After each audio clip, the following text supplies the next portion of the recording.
live. We're live and kicking. I'm just Hey, putting Gnatt here. links in Oh my places. god.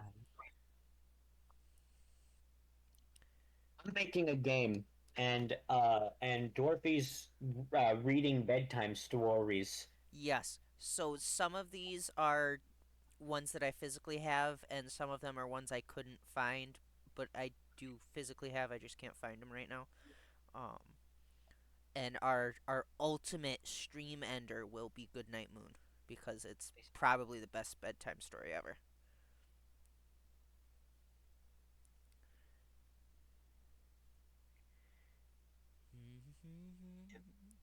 I'm gonna shit my pants. Excuse me? I'm saying this in frustration. Uh huh. I just forgot that that normal people don't shout obscenities like Yep. that of that sort. Um, I say let's just call it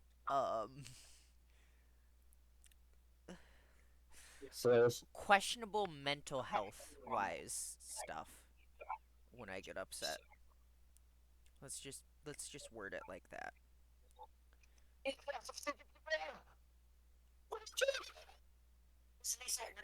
they just have a option so that you can put an image in a I guess it's not Photoshop. I guess it's not Photoshop. Um, let's start. Remember, all your screen is on stream. I know. We are Don't going worry. to I don't have anything. I don't have anything reprehensible opened.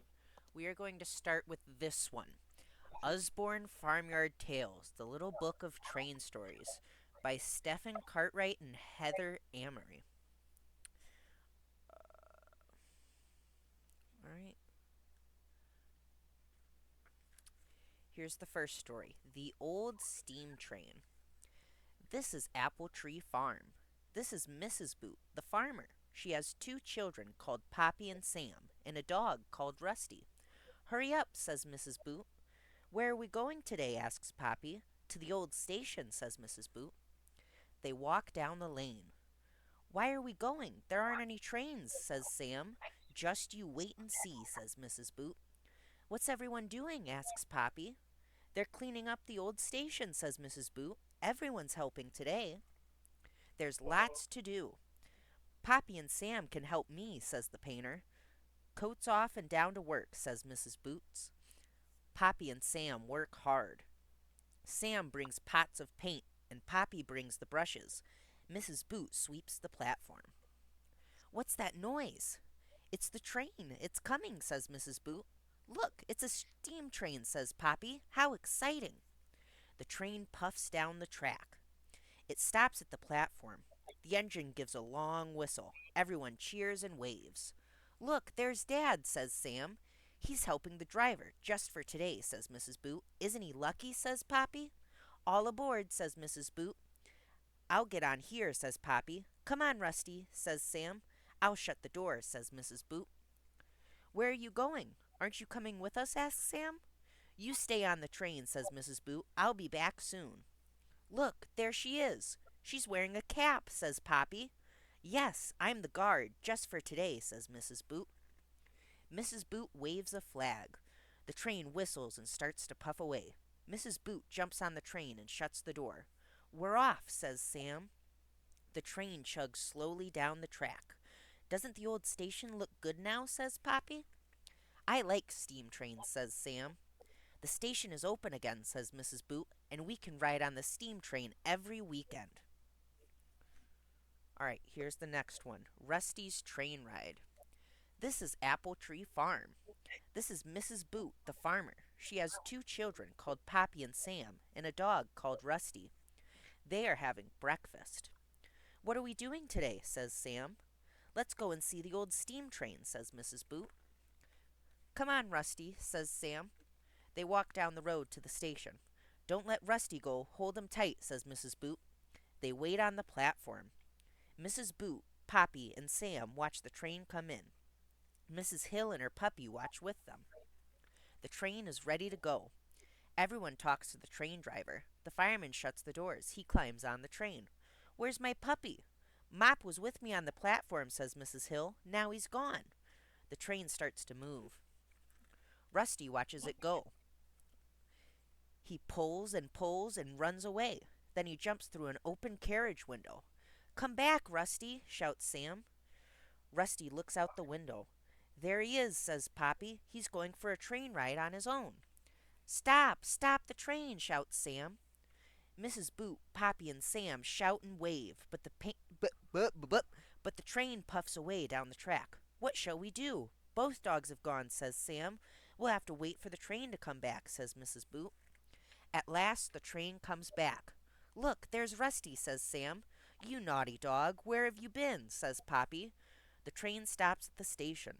The fireman climbs down from the engine. He opens the carriage door. Come on, Rusty. Your ride on the train is over, says Mrs. Boot. Rusty jumps down. What's he got? Says Sam. It's my little Mop. Mrs. Hill picks up her puppy. Poor little thing. Did you go on the train all by yourself? Rusty went with him, says Sam. That's why he jumped on the train, says Poppy. Clever Rusty, says Sam.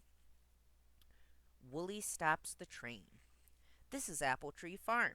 This is Mrs. Boot, the farmer. She has two children called Poppy and Sam, and a dog called Rusty. This is Ted. He drives the tractor and helps Mrs. Boot on the farm. He waves and shouts to Mrs. Boot. What's the matter, Ted? Asks Mrs. Boot. The train is in trouble. I think it's stuck. I can hear it whistling and whistling, says Ted. We'll go and look. Poppy and Sam can come too, says Mrs. Boot. And Rusty, says Sam. They walk across the fields. Soon they come to the train track. They can just see the old steam train. It has stopped, but is still puffing and whistling. Look at those sheep. They're on the track, says Poppy. That's why the train has stopped. Silly sheep, says Sam. It's that naughty Woolly. She's escaped from her field again, says Poppy. She wanted to see the steam train, says Sam. We must move them. You can help me, says Mrs. Boot. Come on, Rusty, says Sam. They walk up to the sheep. How can we get them home? We can't get them up the bank, says Ted. We'll put them on the train, says Mrs. Boot. Come on, Woolly. They drive the sheep down the track to the train. Woolly runs away, but Rusty chases her back. We'll lift them up. Please, help me, Ted, says Mrs. Boot. Ted and Mrs. Boot lift the sheep up into the carriage. All aboard. Poppy, Sam, Mrs. Boot, Ted, and Rusty climb up into the carriage. Mrs. Boot waves to the driver. The train puffs along. It stops at the station. Mrs. Boot opens the door. Poppy and Sam jump down onto the platform. How many passengers? Says the guard. 6 sheep, 1 dog, and 4 people, says Mrs. Boot. That's all. Let's all go home now, says Mrs. Boot. They take the sheep back to the farm. I think Woolly just wanted to ride on the train, says Sam. Dolly and the Train. This is Apple Tree Farm. This is Mrs. Boot, the farmer. She has 2 children called Poppy and Sam, and a dog called Rusty. Today there's a school outing. Mrs. Boot, Poppy, and Sam walk down the road to the old station. Come on, Rusty, says Sam. There's your teacher, says Mrs. Boot. And there's the old steam train, all ready for our outing, says Poppy. All aboard, says the driver. The children and their teacher climb on the train. The guard closes the door and blows his whistle. Mrs. Boot waves goodbye. The train puffs slowly down the track. Rusty barks at it. He wants to go on the outing, too. The children look out of the window. I can see Farmer Dre's farm, says Sam. Why has the train stopped? Asks Poppy. The engine has broken down. We'll have to send for help, says the driver. It won't be long. The guard runs across the fields. Here's a ladder. You can all get off now, says the driver. We can have our picnic here, says the teacher. Let's go into the field, says Sam. The children climb over the fence. Stop! Come back, children, says the teacher. There's a bull. It's only Buttercup. She's not a bull. She's a very nice cow, says Poppy. Well, come back here, says the teacher. Look, there's Farmer Dre. He's brought Dolly with him, says Sam.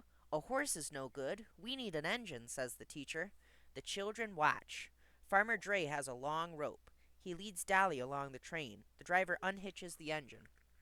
The children climb back on the train. We'll soon be off now, says the teacher. Dolly's ready, says Farmer Dre. Pull away, Dolly. Dolly pulls and pulls. Very slowly, the train starts to move. Farmer Dre walks along with Dolly. They reach the station. Out by engine, back by horse, says Farmer Dre. That was a good outing, says Sam. All right, that's it for that book. Let me put it back in its case.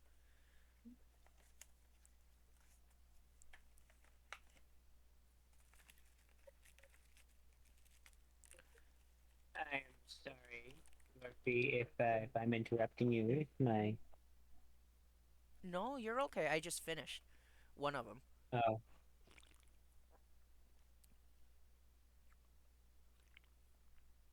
I'm just taking a drink and Yeah. Yeah. preparing for the next one. I'm gonna use a sprite for the other sprites. Yeah. Not this one because this is fucking awful. If you want to hold it up, I was going to you can get turned All right, this Curious George one is pretty thick, so it might take a hot minute to get through. Let me see how many stories we've got here. Okay, there's 8 Curious George stories in this book. Uh, and there's like probably 200 pages. Yeah, just about 200 pages. So this one's gonna take a little while to get through. This is my first time using this program, babe. This is my first time using a sprite, and I'm already this close to ripping out my fucking hair. How do you? Uh-huh. Uh-huh.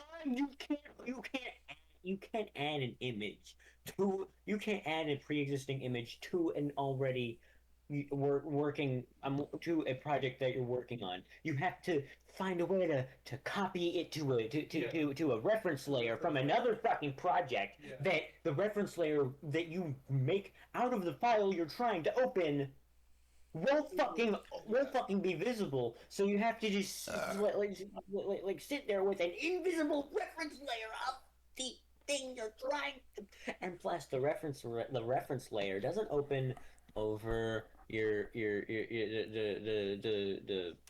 over your layer that you're trying to see over. It opens underneath every single layer, so it doesn't even matter if it's if it's visible or not. You're not going to be able to fucking use it the way you want it to be. Also, for some fucking reason, you can't change the order of layers. I know how to change the order of layers. You have to right click. You have to treat your right click like you treat your left click to move the layers.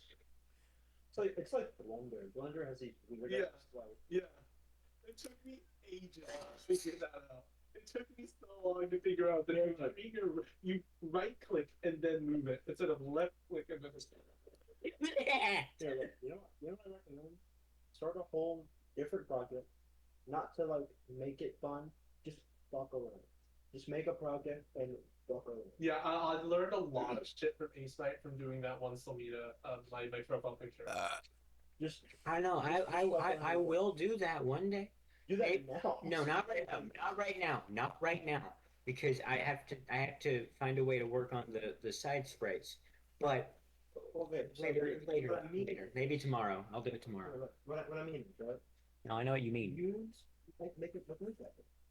You just play around with it, get used to knowing how to use it. If you didn't try just like experimenting with a complete different character, or even look like All the way we're on stream. Yeah. No, no, Whenever I when wasn't. I have the book, but I'm waiting because I No, no, know. I'm doing. Okay, what we're doing for the stream.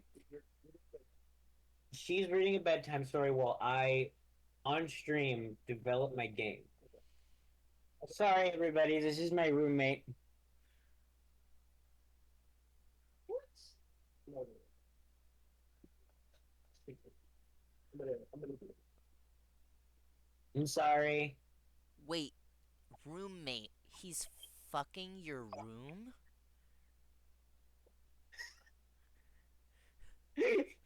Repita, por favor, después. Pardon? If you're the roommate, does that mean you're fucking the room? No, I'd rather. This room isn't outside. Fair enough. Is it The living drywall room. or plaster or what's the turn off there? Yeah, well, I prefer metal. Fair, yeah, valid, you know. Is it just me or does metal taste good as fuck? That's why they call them clinker. You know how there's like locking lugs indoors, like the little bit that sticks out when it's locked and goes into the hole in the door frame? You know how there's like a little metal guard around the hole in the door frame that the locking lug goes into for some doors? When I was younger, I would lick the like metal guard for that hole all the time because it tasted like iron and it was like yummy.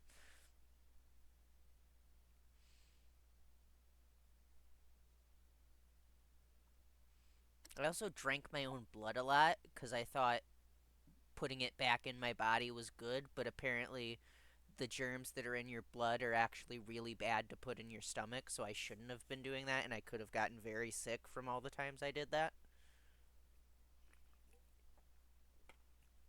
Friend, he would constantly um bite at his scabs. Oh no. Yeah, Yikes. I tried to get him to stop, but he never did. Damn. Anywho, Um. Anywho, back to the point of the stream. I'm sorry about that little off. you're okay. No, don't worry about it. You're okay. I'm sure people prefer an intermission every now and again between having to hear my grating voice the whole time. Yeah, yeah, whatever. This isn't even an A spread issue. This is a Photopia issue. Also, babe, I found out how to get the mouse to not be laggy on Photopia. I don't know how. It just did. But so do you want to come do your magic or no? You don't want to be on stream this time. Okay. So meet is down. Uh, what'd you say? Oh, I mean Zenith. Uh, Sorry. Oh, he said sorry. Was that a sorry towards me or the? Oh, yeah. He says sorry for not being on stream. no, don't worry about it. I don't. I never want stream to be something that anybody feels obligated to do. I want it to be, hey, me and my friends are having fun, and other people are watching us have fun, so they're having fun too. You know, spread the love type shit.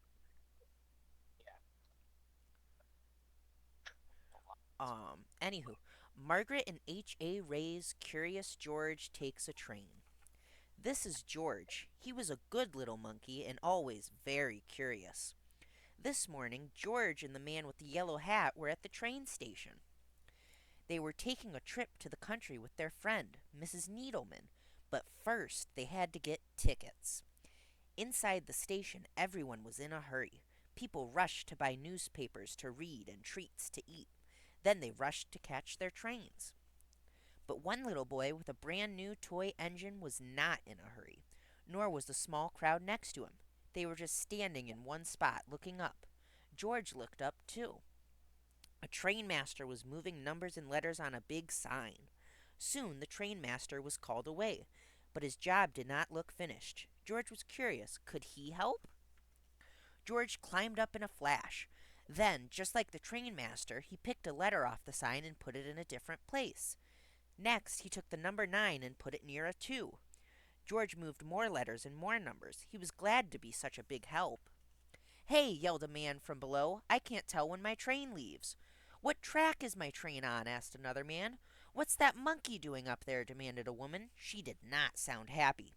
The trainmaster did not sound happy either. Come down from there right now, he hollered at George. Poor George. It's too easy for a monkey to get into trouble. But lucky for George, it's also easy for a monkey to get out of trouble. Right then, the conductor shouted, All aboard! A crowd of people rushed toward the train. George simply slid down a pole. scurried over a suitcase, and squeezed with the crowd through the gate. There he found the perfect hiding place for a monkey. The little boy with the toy engine also ran through the gate. "Look, Daddy," he said, "a train." His father looked up. "Come back, son," he yelled. "That's not our train." But it was too late. The gate locked behind him. The boy began to cry. George peeked out of his hiding place. He saw the boy's toy roll towards the tracks. The boy ran after it. This time George knew he could help. He leaped out of his hiding place and ran fast. George grabbed the toy engine before the little boy came too close to the tracks. What a close call. When the trainmaster opened the gate, the boy's father ran to his son. The boy was not crying now. He was playing with his new friend. "So there you are," said the trainmaster when he saw George. "You sure made a lot of trouble on the big board." "Please don't be upset with him," said the boy's father. "He saved my son." The people on the platform agreed. They had seen what had happened, and they clapped and cheered. George was a hero. Just then, the man with the yellow hat arrived with Mrs. Needleman. "It's time to go, George," he said. "Here comes our train." "This is our train, too," the father said. The little boy was excited. "Can George ride with us?" he asked. That sounded like a good idea to everyone. So the trainmaster asked the conductor to find them a special seat. And he did, right up in front. The end. Howdy, Lilith. I'm reading bedtime stories, and Nat is working on video game. So I know you wanted me to take your bedtime story stuff seriously, but Mhm. I just gotta say, Curious George books from this book alone, I've never read a single one of their books. But the Curious George series Mhm. from this book, Uh-huh. like from what I heard of this, So this book is actually 8 Curious George stories. It's a compilation, so you have 7 more to go through. the story then. But it sounds like the most and everyone clapped kind of story ever. Like this Kinda, yeah. totally happened. Yeah. It's about a fucking monkey that lives in the city. Of course, it's all bullshit.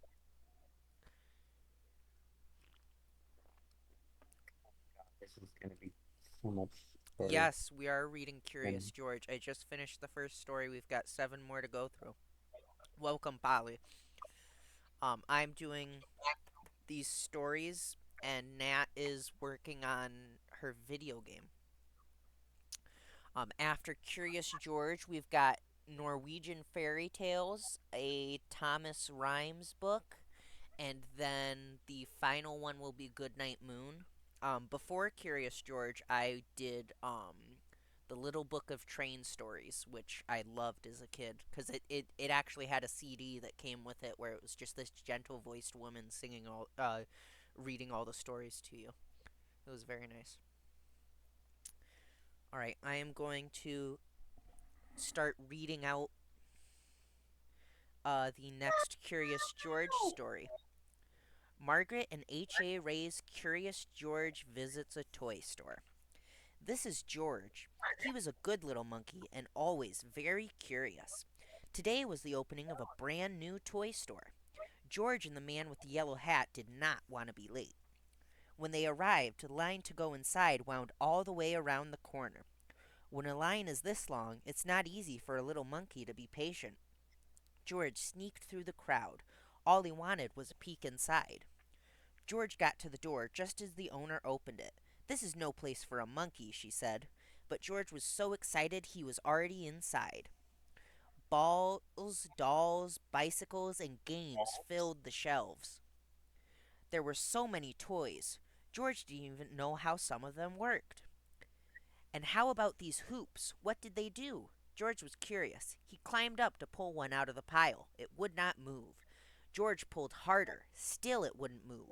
George pulled with all fours. Suddenly there was a terrible crash. Red, blue, green, and yellow hoops bounced up and down and everywhere. "Look!" exclaimed a boy, bouncing up and down himself.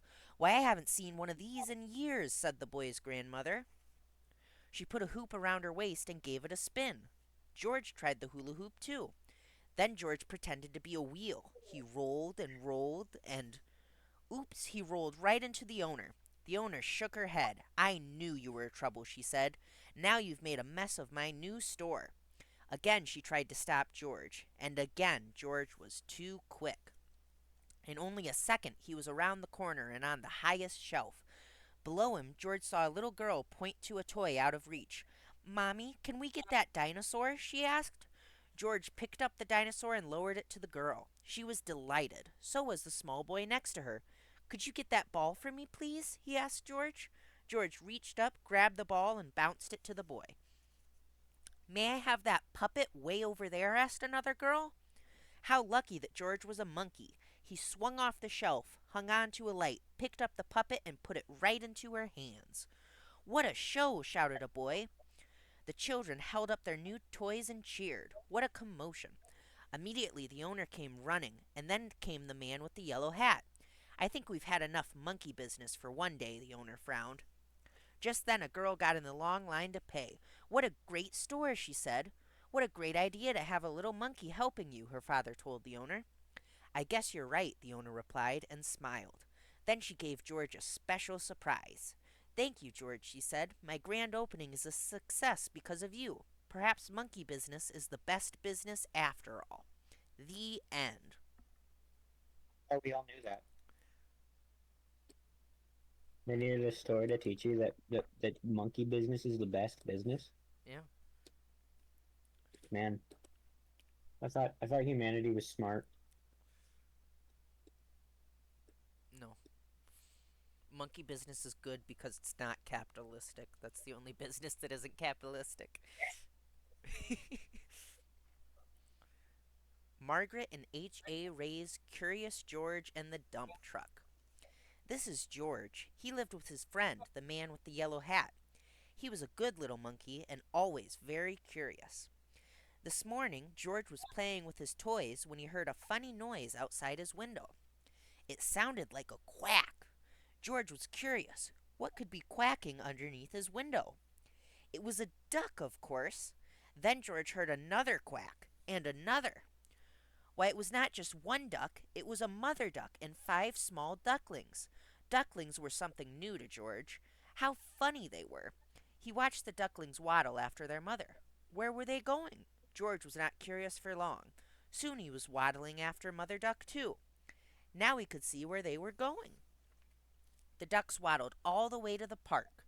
George loved the park. Today he saw children flying kites and gardeners planting trees by the pond. Then George saw something he had never seen in the park before. It was a dump truck, and it was big. In fact, George was not even as tall as one wheel. George forgot all about the ducklings and stopped to look. It would be fun to sit in such a big truck, thought George.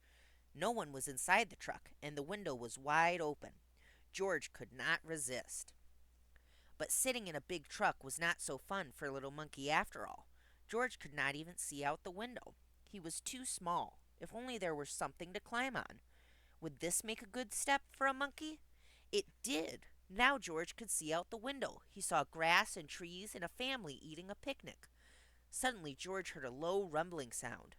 Was it his stomach rumbling, he wondered? It had been a long time since breakfast, but the rumbling was not coming from George's stomach. It was coming from the back of the truck. George was curious. He climbed out of the window.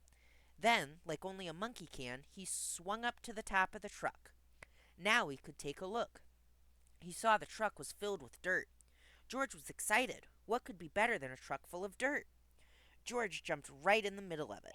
Sitting on top of the dirt, George felt the truck bed begin to tilt. It tilted higher and higher. The dirt began to slide. It was sliding right into the pond, and George slid with it. George was having fun. But the pile in the pond got bigger and bigger and bigger, and soon the fun was gone. Just then the gardeners came back from lunch and stood with their mouths wide open. They saw the empty dump truck, the pile of dirt in the pond, and a very muddy monkey. They knew just what had happened, but before they could say a word, George heard a familiar sound. He heard more quacking. The gardeners heard it too. Then they heard people laughing. "Look," said a girl, "the ducks have their own island." Indeed they did. The pile of dirt made an island in the pond, and Mother Duck and all her ducklings were waddling right on top. George was sorry he had made such a mess. But the gardeners didn't seem to mind. We were planting more trees and flowers to make the park nicer for people, said one of the gardeners, but you've made the park nicer for ducks, too. Later, a small crowd gathered at the pond. Would you like to help me feed the ducks? A girl asked George. George was delighted. Soon, everyone was enjoying the park more than ever before, including the ducks, who were the happiest of all in their new home. The end. I'm going to take a drink. Good. It's soda. I should probably be drinking water, but oh well. Babe, do you want the rest of your root beer? Messaged you that and you didn't respond. You're fine. I'm trying to moisten my mouth because my throat's getting dry from all the talking. Margaret and H.A. Ray's Curious George and the Birthday Surprise. This is George. He was a good little monkey and always very curious. Today is a special day, the man with the yellow hat told George at breakfast. I have a surprise planned and lots to do to get ready. You can help me by staying out of trouble. George was happy to help. Later, while George was looking out the window and being very good, he heard some tinkly music. It was coming from an ice cream truck. George watched as a whole line of children and their dogs enjoyed some ice cream treats. It looked like fun. But when the ice cream truck moved on, George forgot all about staying out of trouble and went to find some fun of his own. In the living room, George found noisemakers and hats and games. Could this be part of his friend's surprise? Before George could find out, he spotted some streamers, balloons, and colored tissue he could not resist. Decorating was easy for a little monkey. Still, George was curious about the surprise. And what was that good smell coming from the kitchen? George followed his nose. It was cake, and it looked as good as it smelled. All it needed was frosting. George had seen his friend make frosting before, but today his friend was busy. Maybe George could help. He could frost the cake himself. First, George put a bit of this in the mixing bowl. Next, he added a bit of that. Then he turned the mixer on. The frosting whirled around and around. It was whirling too fast. But when George tried to stop the mixer, it only went faster and faster and faster. George lifted the beaters out of the bowl. Frosting flew everywhere. Poor George. He did not mean to make such a mess. He had only wanted to help. Now, how could he clean up the sticky kitchen? Just then, George heard the tinkly music again. The ice cream truck was coming back up the street, and George had an idea. Quickly, he opened the door and invited all of the dogs in for a treat. In no time, the kitchen was as clean as a whistle. When the dogs finished their snack, George took them back outside. The ice cream truck was still there, and so was his friend. George, said the man with the yellow hat, I have been looking for you. It's time for the surprise. George had found hats, games, decorations, and a cake. He was curious. Was the surprise a party? Yes, it was a party. George was happy to see all of his friends. They were glad to see George, too. What great decorations, Bill said. What a lot of presents, said Betsy. Why don't you play some games with the guests, George? The man with the yellow hat suggested. I have one more thing to do. When George's friend came back, he was carrying a cake covered in candles. This wasn't just any party, it was a birthday party. But George was still curious. Whose birthday was it? He watched to see who would blow out the candles. The man with the yellow hat put the cake down right in front of George. That was a surprise. It was George's birthday. The party was for him. Everyone sang happy birthday. Then George took a deep breath and made a wish.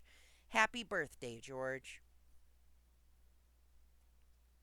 Happy birthday, George. Who's George? I was repeat. Fuck you.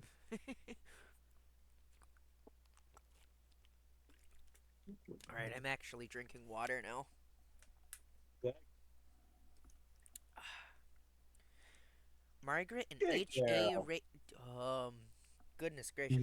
Margaret and H.A. Ray's Curious George Goes Camping. This is George. He was a good little monkey and always very curious. This weekend, George and his friend, the man with the yellow hat, had special plans. They were going camping. At the campsite, the man with the yellow hat unpacked their gear while George looked at all the tents. He saw tents for big families and one just the right size for a puppy. There were even tents on wheels. Would you like to help Future me put up question. our. Um, does the man with the yellow hat have an actual name? No. So he's just the man with the yellow hat. Yes. None of the peripheral media gives him a I name. think it's just always been that, yeah. Not even like a movie. Is there a Curious George movie? Yes, there is a movie and there's a tie in game, and they're both fantastic. And it doesn't give him a name like Dave. Hold Okay, on. here we go.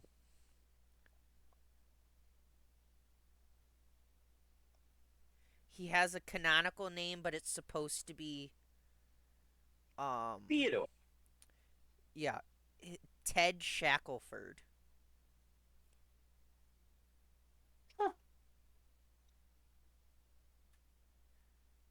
It's supposed to be Oh, left no, up what is to that? interpretation, but in 2006 they were like, yeah, his name's Ted Shackelford.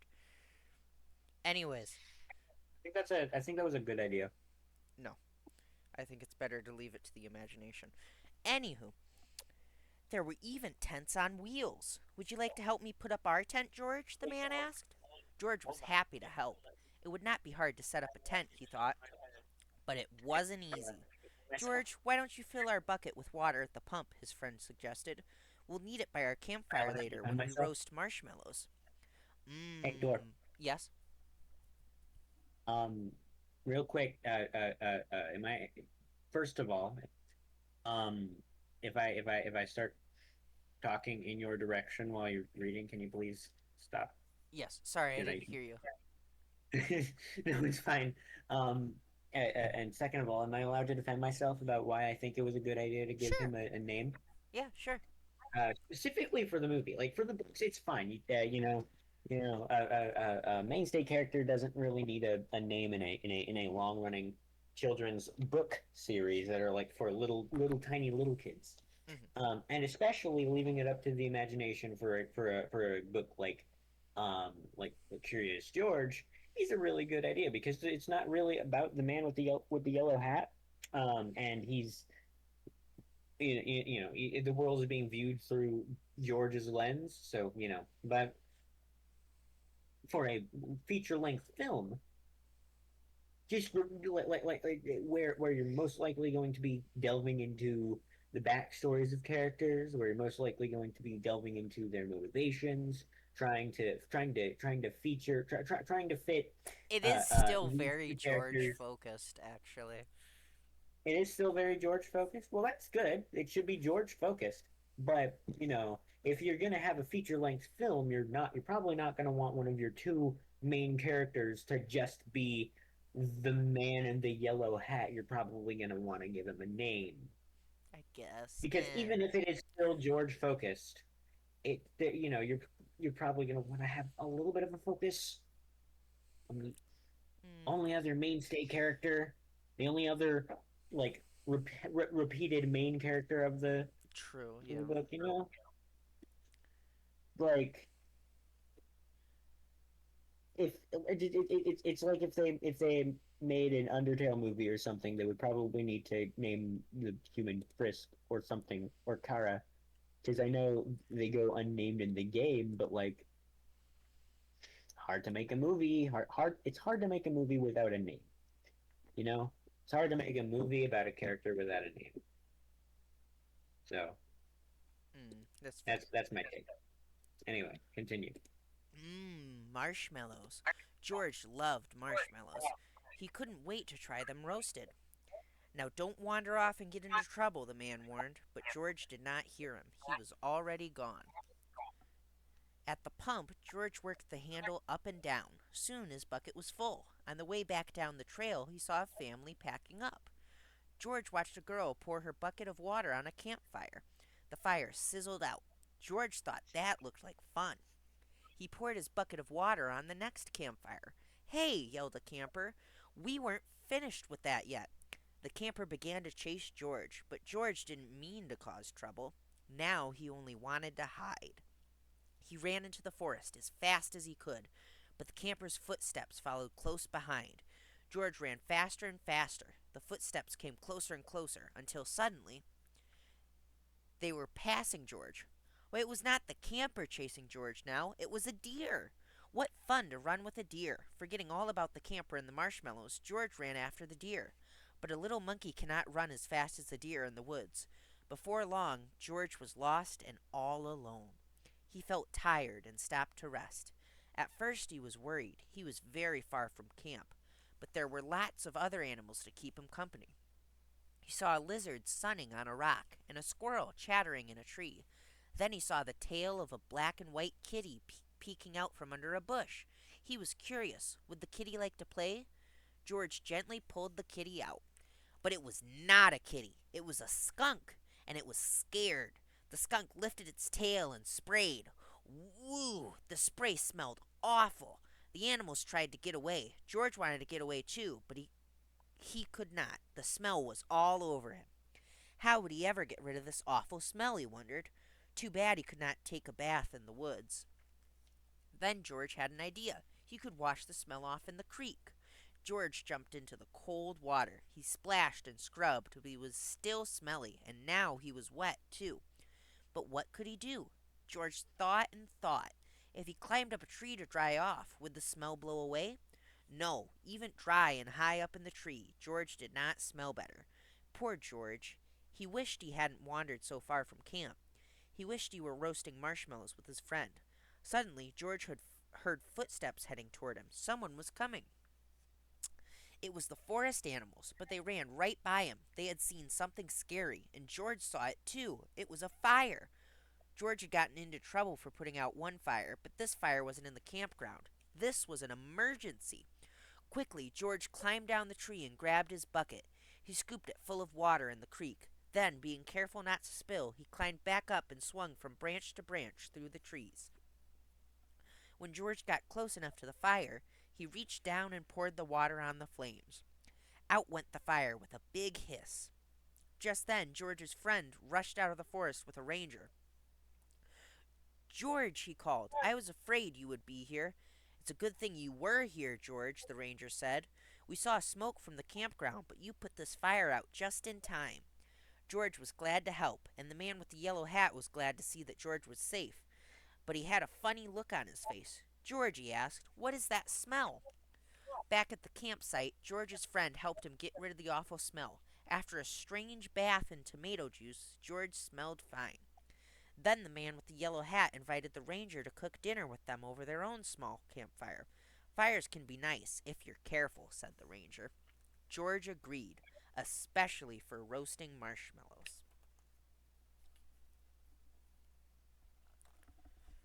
Alright, let me just stretch my fingers. Doused an entire forest fire that time, huh? Yeah, with a single bucket. Yeah, it's just how good he is. With a single bucket of water. Exactly. You doubt the power of the Curious George?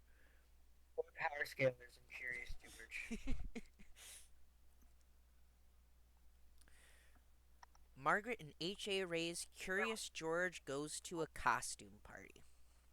This is George. He was a good little monkey and always very curious. One day, George and his friend, the man with the yellow hat, were on their way to a party at Mrs. Gray's house. George could not wait. He liked parties, and he was looking forward to seeing Mrs. Gray. But when the door opened, George did not see Mrs. Gray at all. He saw a witch. Don't be afraid, George, said the man with the yellow hat. This witch is our friend. The witch took off her mask. It was Mrs. Gray after all. Oh dear, she said. Did I forget to tell you this was a costume party?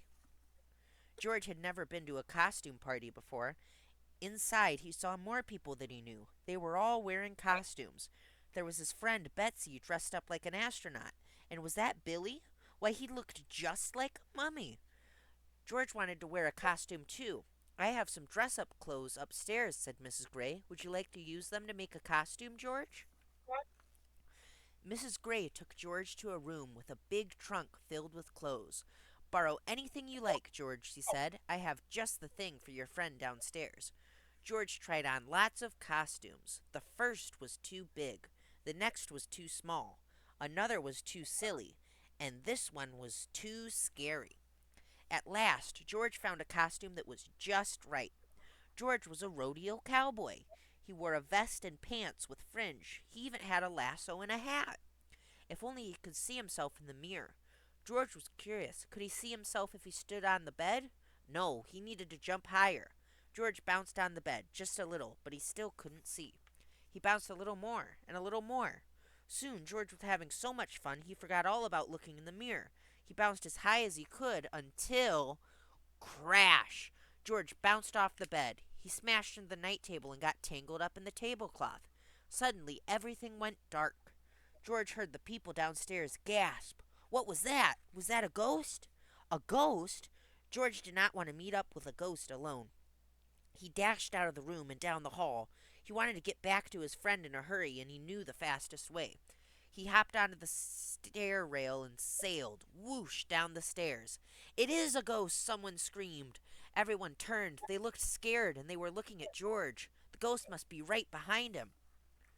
George flew off the rail and landed plop in the arms of a farmer. But this wasn't really a farmer. It was his friend, the man with the yellow hat. Soon, everyone stopped looking scared and started to laugh. That's not a ghost. That's a cowboy, laughed a policeman. That's not a cowboy. That's a monkey, giggled a princess. That's not just any monkey, said Betsy. It's Curious George. Everyone clapped and cheered. They liked George's Halloween trick. You gave us a good scare, George, said Mrs. Gray, and I'm glad to see you found some interesting costumes. Now, why don't I take your ghost outfit so you can join the party? After the guests bobbed for apples, lit jack o' lanterns, and played some party games, prizes for the best costumes were handed out. There was one prize for Betsy and one for Bill, and two for Curious George. You were the best ghost and the best cowboy, George, said Mrs. Gray. Everyone had a good time at the party, especially George. Too soon it was time to say goodbye. Good night, George. Happy Halloween.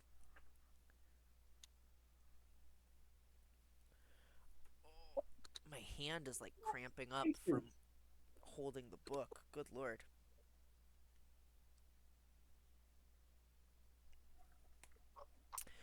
Margaret and H.A. Ray's Curious George Visits the Library. This is George. He was a good little monkey and always very curious. Today, George and his friend, the man with the yellow hat, were at the library. George had never been to a library before. He had never seen so many books before either. Everywhere he looked, people were reading. Some people read quietly to themselves. But in the children's room, the librarian was reading out loud. It was story hour. George loved stories. He sat down with a group of children to listen. The librarian was reading a book about a bunny. George liked bunnies. Behind the librarian was a book about a dinosaur. George liked dinosaurs even more. He hoped she would read it next. But next, the librarian read a book about a train. George tried to sit quietly and wait for the dinosaur book to be read, but sometimes it is hard for a little monkey to be patient. When the librarian started a story about jungle animals, George could not wait any longer. He had to see the dinosaur book. He tiptoed closer. Look, a monkey, shouted a girl. The librarian put her fingers to her lips. We must be quiet so everyone can hear, she said nicely. But there's a monkey, said a boy. The librarian nodded and smiled. She agreed. When she finished reading the jungle story, the librarian reached for the dinosaur book. Where did it go? And where was George? George was all ready to take the dinosaur book home and read it with his friend when another book caught his eye. This book was about trucks. George wanted to take it home too, and here was a book about elephants. George loved elephants. He added it to his pile. George found so many good books, he soon had more than he could carry. He leaned against a shelf to rest. Squeak went the shelf. Shh, said a man. Squeak went the shelf again, and it moved. Why, it wasn't really a shelf after all. George had found a special cart for carrying books. What luck! Now George could carry all the books he wanted. He rolled the cart between the shelves and stacked up books about boats and kites and baking cakes. He climbed higher to reach books about cranes and planes. At last, George had all the books he could handle. He couldn't wait to head home and start reading, and right in front of him was a ramp leading to the door. George was curious. Could he roll the cart all the way home? Down the ramp George went. The cart rolled faster and faster. Stop! A library volunteer shouted. Come back here with my cart. But George was too excited to listen. The cart was picking up speed, and George was having fun. Until crash! George and the cart ran smack into a shelf of encyclopedias. Books flew up in the air, and so did George. He landed a big pile right between O and P. Oh no, moaned the volunteer when he saw the mess George had made. How am I going to put away all of these books? I'd like to borrow this one, said a boy from Story Hour. And I'll take this one, said a girl. With help from George and the children, the books were sorted in no time. Soon there was just a small pile of George's favorites left. Would you like to take those books home with you? The volunteer asked George. Then he took George to a special desk and helped him get his very own library card. George was holding his brand new card when his friend arrived with a stack of books of his own. There you are, George, he said. I see you're all ready to check out. George and his friend gave their books to the librarian. She smiled when she saw George's pile. I was wondering where this dinosaur book went, she said. It's one of my favorites, too. The librarian stamped the books and handed them back to George. With his books under one arm, George waved goodbye to the volunteer, the librarian, and the children from Story Hour. Come see us again, George, the librarian said, waving back. Enjoy your books. And he did. The end. Oh my goodness. That is really I loud. need to like crack my fingers or something. I don't. Oh. They're like so cramped up from holding the book. Oh. Oh god. I have nerve damage from playing too many video games, so like my hands are really fucked up, and holding that book fucked them up more. Oh my god. I see. Oh. We've got one more Curious George book, and then we're reading Norwegian fairy tales. Excuse me.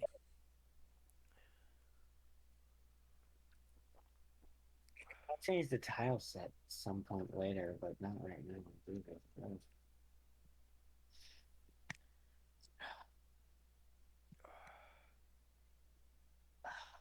Ooh. That seems like a lot of work to do. Um,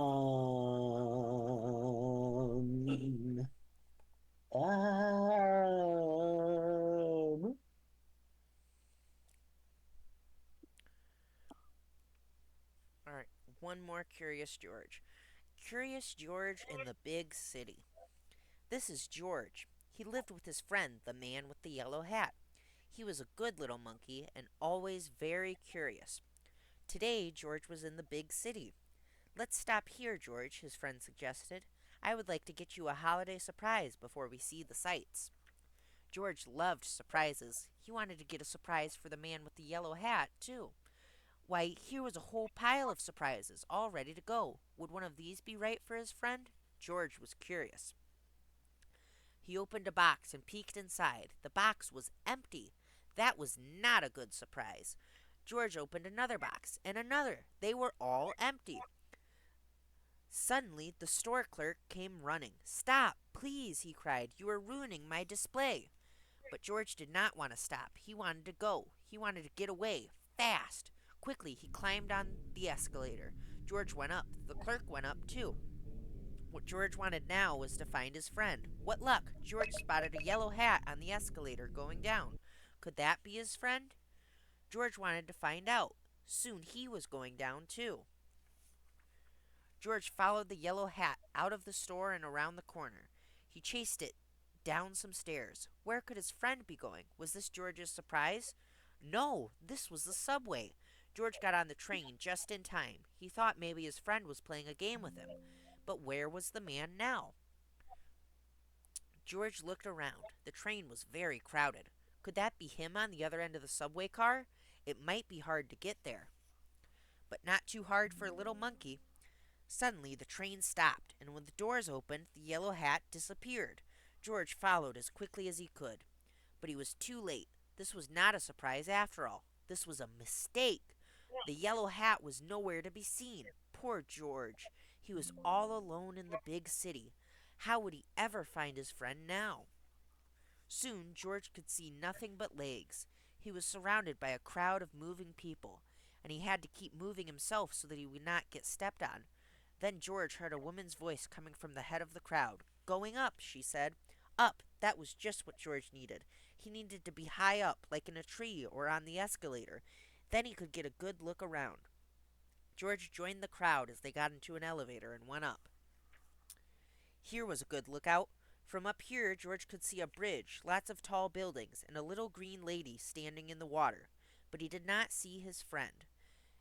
It's time to go, called the woman from the elevator. We have lots more to see. The crowd followed the woman. They wanted to see more. George wanted to see more, too. Soon, George was on a big bus driving through the city. There was lots more to see. But no matter where George looked, he did not see the man with the yellow hat. Back on the bus, George looked and looked. Finally, he saw something familiar. George was excited. He rushed inside. He was sure to find his friend here. Instead, he ran right into the clerk.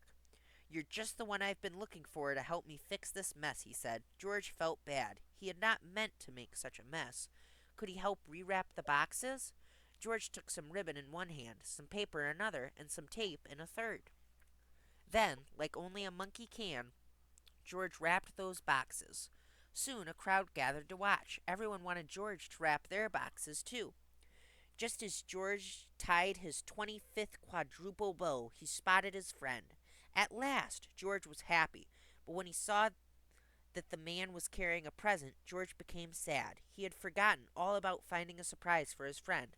Then he had an idea. George, exclaimed the man with the yellow hat, what a good surprise! His friend was very glad to see him. I have been looking all over the store for you, he said, and now I have a surprise for you, too. George opened his surprise and put it on. It fit perfectly. Now we're ready to see the sights, the man said.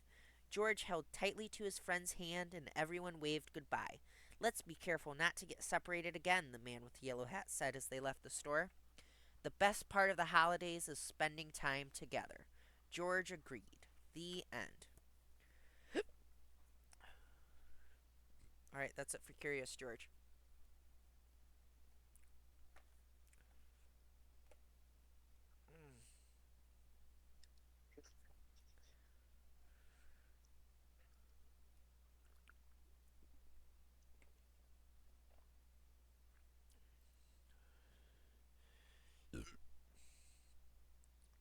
Good Next.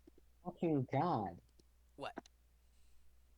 My computer is going extremely slow and Oh no. acting like because I tried to open um the folder they had all the music for my game that I was straining it greatly.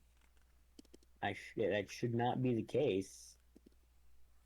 Should not be the case that I'm straining it greatly by trying to open the music folder.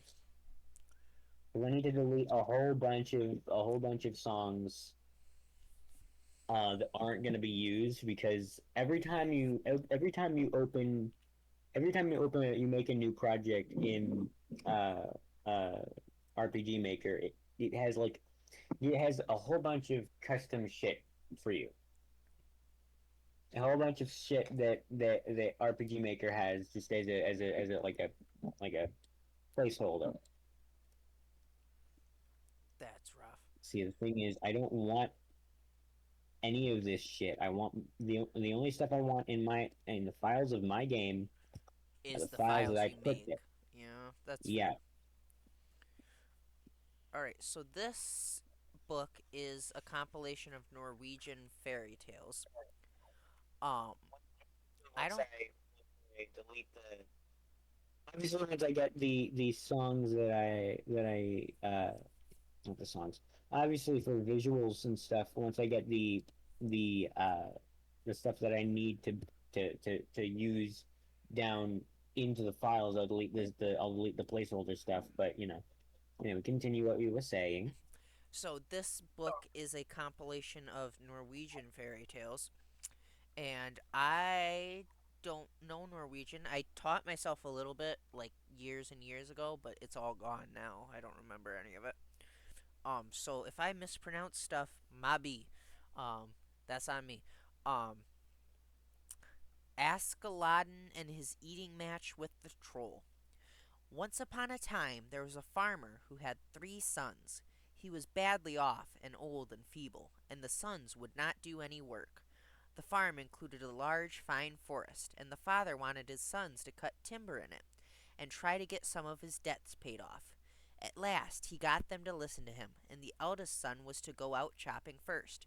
When he got into the forest and began felling an old shaggy spruce, a great big troll came up to him. "If you cut down my trees, I'll kill you," said the troll. When the boy heard this, he threw down the axe and ran off home as fast as he could. He got there quite out of breath and told what had happened to him, but the father said he was chicken hearted. The trolls had never frightened him from felling trees when he was young, he said. The next day the second son was to go, and the same thing happened to him. He had no sooner started to chop at the spruce when the troll came up and said, "If you cut down my trees, I'll kill you." The boy hardly dared look at him. He threw down the axe and took to his heels even faster than his brother had. When he came home, the father became angry and said that the trolls had never frightened him when he was young. On the third day, My Aladdin God, this father is a terrible guy. Sorry. wanted to set out. "You indeed," said the two eldest. "You'll never manage it." "Why, you've never even been outside the door."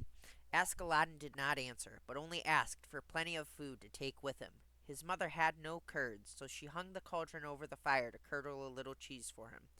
This he placed in his knapsack, and then set out from home. When he had been felling trees for a while, the troll came up to him and said, "If you cut down my trees, I'll kill you." But the boy wasted no time. He ran into the forest for the cheese and squeezed it until the whey spurted out. "If you don't be quiet," he shouted to the troll, "I'll squeeze you just as I'm squeezing the water out of this white stone." Oh dear, please spare me," said the troll, "and I'll help you." Well, the boy would spare him, but only on that condition. Since the troll was good at felling trees, they managed to fell and cut up quite a few cords of wood by the end of the day. Towards evening the troll said, "You had better come home with me. It is nearer than to your place." So the boy went home with him, and when they got there, the troll was to light the fire on the hearth, while the boy was to fetch the water for the porridge. But the 2 iron buckets that were there were so big and heavy that he was not even able to move them. So the boy said, "It is hardly worth while to take these thimbles with me. I'll go and fetch the whole well." "Oh dear, no," said the troll. "I cannot lose my well. You make the fire, and I'll fetch the water." When he came back with the water, they cooked up a huge pot of porridge. "If it's okay with you," said the boy, "let's have an eating match." "All right," said the troll, for he thought he could easily manage that. So they sat down at the table, and the boy took his knapsack without the troll seeing it and tied it in front of him, and managed to put more porridge in the knapsack than he ate himself. When the knapsack was full, he took his knife and cut a slit in it. The troll looked at him, but he didn't say anything. When they had been eating a good while, the troll put down his spoon and said, "I can't eat any more." "You must eat," answered the boy. "I'm scarcely halfway through." "Do as I did, and cut a hole in your stomach, and then you can eat as much as you like." "But I suppose it hurts one dreadfully?" asked the troll. "Oh, not that much," answered the boy. So the troll did as the boy told him, and as you can easily imagine, that was the end of him. Then the boy took all the silver and gold in the mountain and went home. With that he could at least pay off some of his father's debts. The end. Norwegian There's fairy tales are several fucking things weird, about huh? that. Okay, hold on. Once my popcorn's done, because I can't concentrate on anything with that. But once my popcorn's done, I got several things to say about that story. Yeah, they're all that weird. Not okay. Yeah, it was weird. Yes, but um, just let me.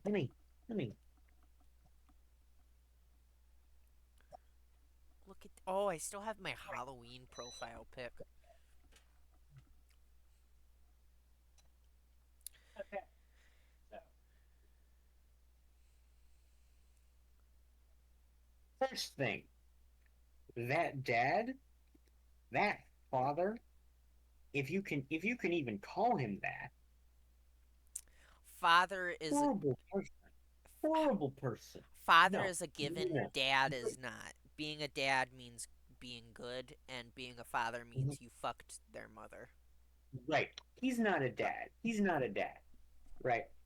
So two of your kids, two of your three kids come to you and say, Dad, the troll said he's gonna kill me. I don't fucking care if when you were a child the you found a way to circumvent the troll's threats, or if the troll, or if you found out that the troll was actually just bluffing or whatever and he's just a really good actor or whatever the fuck. I don't give a shit. You don't just sit there and tell your kid, oh, relax, you're being a crybaby. Go back to the woods right fucking now, or whatever the fuck. You don't do that. You don't do that. You sit there, calmly talk to the child, and say, hey, I know it's scary, but he's not gonna hurt you. Don't worry. Don't worry about it. Okay? He's just bluffing, all right? Yeah, don't worry. I know he's bluffing. You know how I know, and then tell him how he's bluffing, so that the kid at least has a little bit, you know, is calmed down and comforted just a little bit, right? Mm. Okay, right. That's the first thing. That's the first thing. Second one, why would he? Why would he send his kids to somewhere where there are monsters? I just thought of that. Okay, That's all of Norway, isn't it? that's 1.5. Okay. Secondly, uh, uh, uh, I'm sorry. Secondly, Secondly, proceeds to burp loud as fuck. why are the trolls so fucking protective of the trees? I get environmentalism and all that shit, but this was presumably written in the goddamn Stone Age, so that kind of thing didn't exactly exist. Um, why is he so pissed, so ticked off that little boys are chopping down the trees? What Uh-huh. excuse me? I'm gonna kill you if you don't stop cutting down my tree. That's my tree. I paid for that tree. I spent money on that tree. If you break it, I will break you. Like, what the fuck are we doing? I don't What know. the fuck? I don't know, man. Thirdly, I'm just thirdly, reading. no, trouble, no. Thirdly, thirdly, thirdly, okay, that little boy is the Birdly? most conniving, murderous, psychopathic piece of shit I've ever heard in a story outside of Undertale's genocide route, Yeah. right? So imagine this, right? You're really grumpy, right? You're really grumpy. You say the wrong thing to a couple kids. You regret it, but whatever. You're really grumpy for a while, right? You say something to the kid.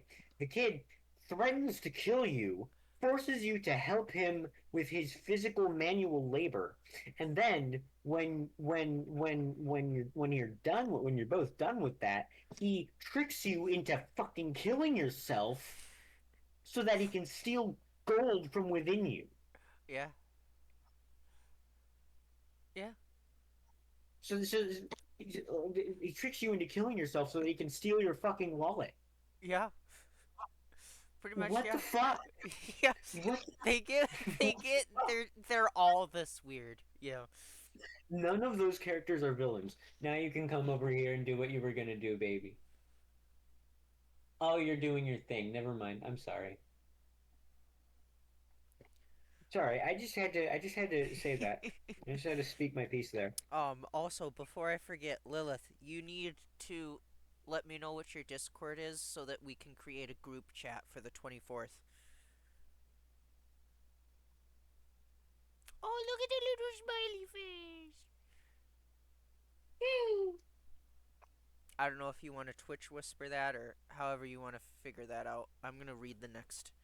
The Fox's Widow. Once upon a time, there was a fox who lived with his wife deep in the forest in Fox Cottage. They were good friends and very happy together, as couples often are. One day, however, the fox got into the farmer's henhouse and gobbled up every single chicken, beak and all. Indeed, he ate so much that he became ill and died. And however much the fox's widow wept and wailed, it made no difference. He was dead, and that was that. Now, when he was good and buried and the wake was over, suitors started coming to visit the fox's widow. One Saturday evening, there were 3 knocks on the cottage door. Go and see who it is, Koshchei, said the widow. She had a maid called Koshchei, who was a cat. When the maid opened the door, there was a bear standing on the doorstep. Good evening, said the bear. Good evening to you too, said Koshchei. Is the fox's widow at home this evening? He asked. She's sitting inside, said the maid. What is the widow doing this evening? Is she merry or is she grieving? Asked the bear.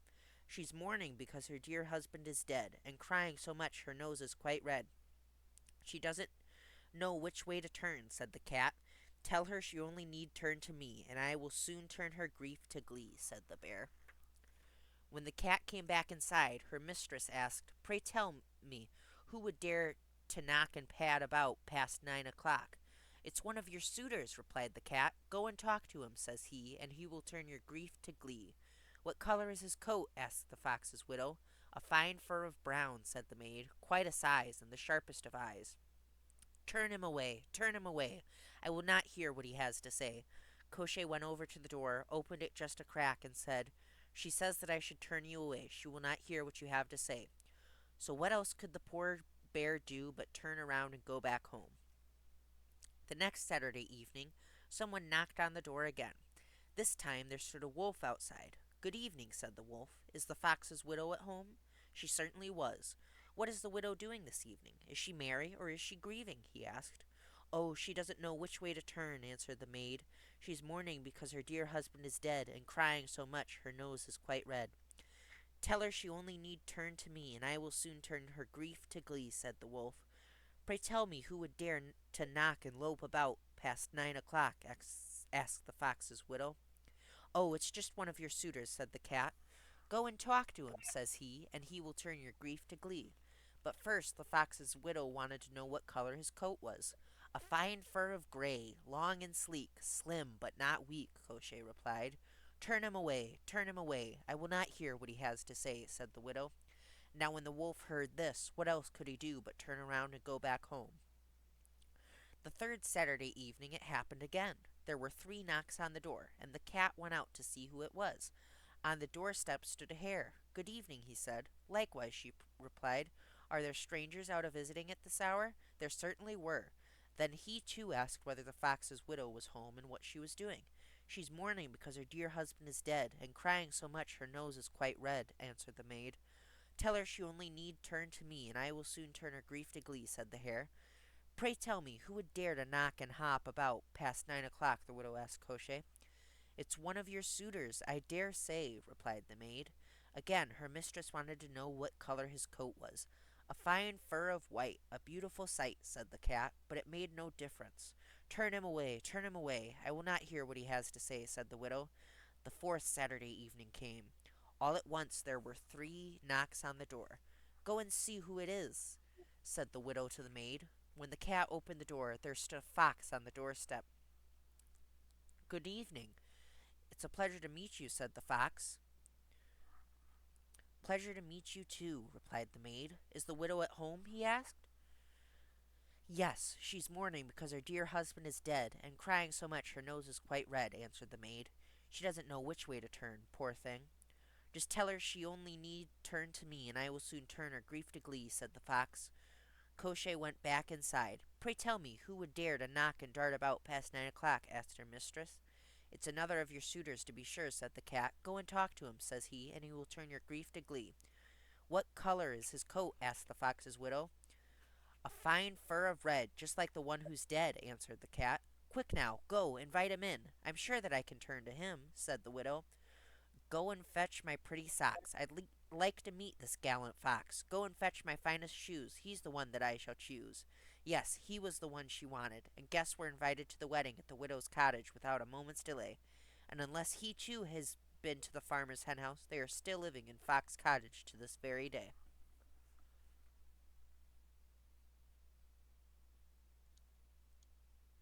No, no thoughts. I wasn't paying that much attention to that one. Sorry. You're fine. It was literally just the same thing over and over again until she saw a fox and was like, "Yeah, I'll fuck him."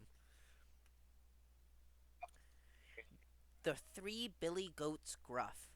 Once upon a time there were three billy goats who were to go up to the hillside to make themselves fat, and the name of all three was Gruff. On the way there was a bridge over a stream which they had to cross, and under the bridge lived a big, ugly troll with eyes as big as pewter plates and a nose as long as a rake handle. First came the Now, youngest billy now. goat Gruff. Why are we calling the troll ugly? Uh, this was A written little before woke, okay? This was pre woke. damn. First came the youngest billy goat Gruff to cross the bridge. Clip clap, went the bridge. Who's that clip clapping over my bridge? Roared the troll. Oh, it's only me, the smallest billy goat Gruff. I'm going up to the hillside to make myself fat, said the billy goat in a very small voice. Now I'm coming to get you, said the troll. Oh no, don't take me, I'm so little. Wait until the second billy goat Gruff comes. He's much bigger. Very well then, said the troll. Off with you. A little while later came the second billy goat Gruff to cross the bridge. Clip clap, went the bridge. Who's that clip clapping over my bridge? Roared the troll. Oh, it's the second billy goat Gruff, and I'm going up to the hillside to make myself fat, said the billy goat, who hadn't such a small voice. Now I'm coming to get you, said the troll. Oh no, don't take me. Wait a little until big billy goat Gruff comes. He's much bigger. Very well then, said the troll. Off with you. Just then came the big billy goat Gruff. Clip clap, went the bridge, for the billy goat was so heavy that the bridge creaked and groaned under him. Who's that clip clapping over my bridge? Roared the troll. I'm the big billy goat Gruff, said the billy goat, who had a deep, gruff voice. Now I'm coming to get you, roared the troll. Come on then, I've got two spears. With them I'll pierce out your eyes and your ears. I've got as well two great big stones. With them I'll crush your marrow and bones, said the billy goat. And so he flew at the troll and stabbed out his eyes and battered his marrow and bones and him out into the stream. And then he went up to the hillside. There the billy goats got so fat that they could hardly walk home again. And if the fat hasn't come off them yet, why they're still fat. And clip clap clap, here the tale must stop. Thoughts? Again, I forgot to pay attention. It's the billy goat's Gruff, but he just fucking murders the troll. Huh? Yeah. Did you not hear that part? Here, I'll read that part again. Come on then, I've got two spears. With them I'll pierce out your eyes and your ears. I've got as well two great big stones. With them I'll crush your marrow and bones. And so he flew at the troll and stabbed out his eyes and battered his marrow and bones and butted him out into the stream.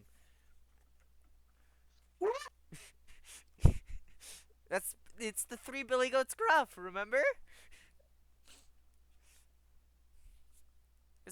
That's how it goes. Yeah. Are these supposed to be kids' stories? Yes, these are children's fairy tales from Norway. You beat up a man in broad daylight. Killed a man in broad daylight, yeah. Hi, FNAF movie, except. Hi, Five Nights at Freddy's.exe movie. Five Nights at Freddy. Speaking of, Little FNAF Freddy and his fiddle. Oh my god. Once There's no upon a way. time, there was a farmer whose only son was so weak and in such poor health that he wasn't able to go to work.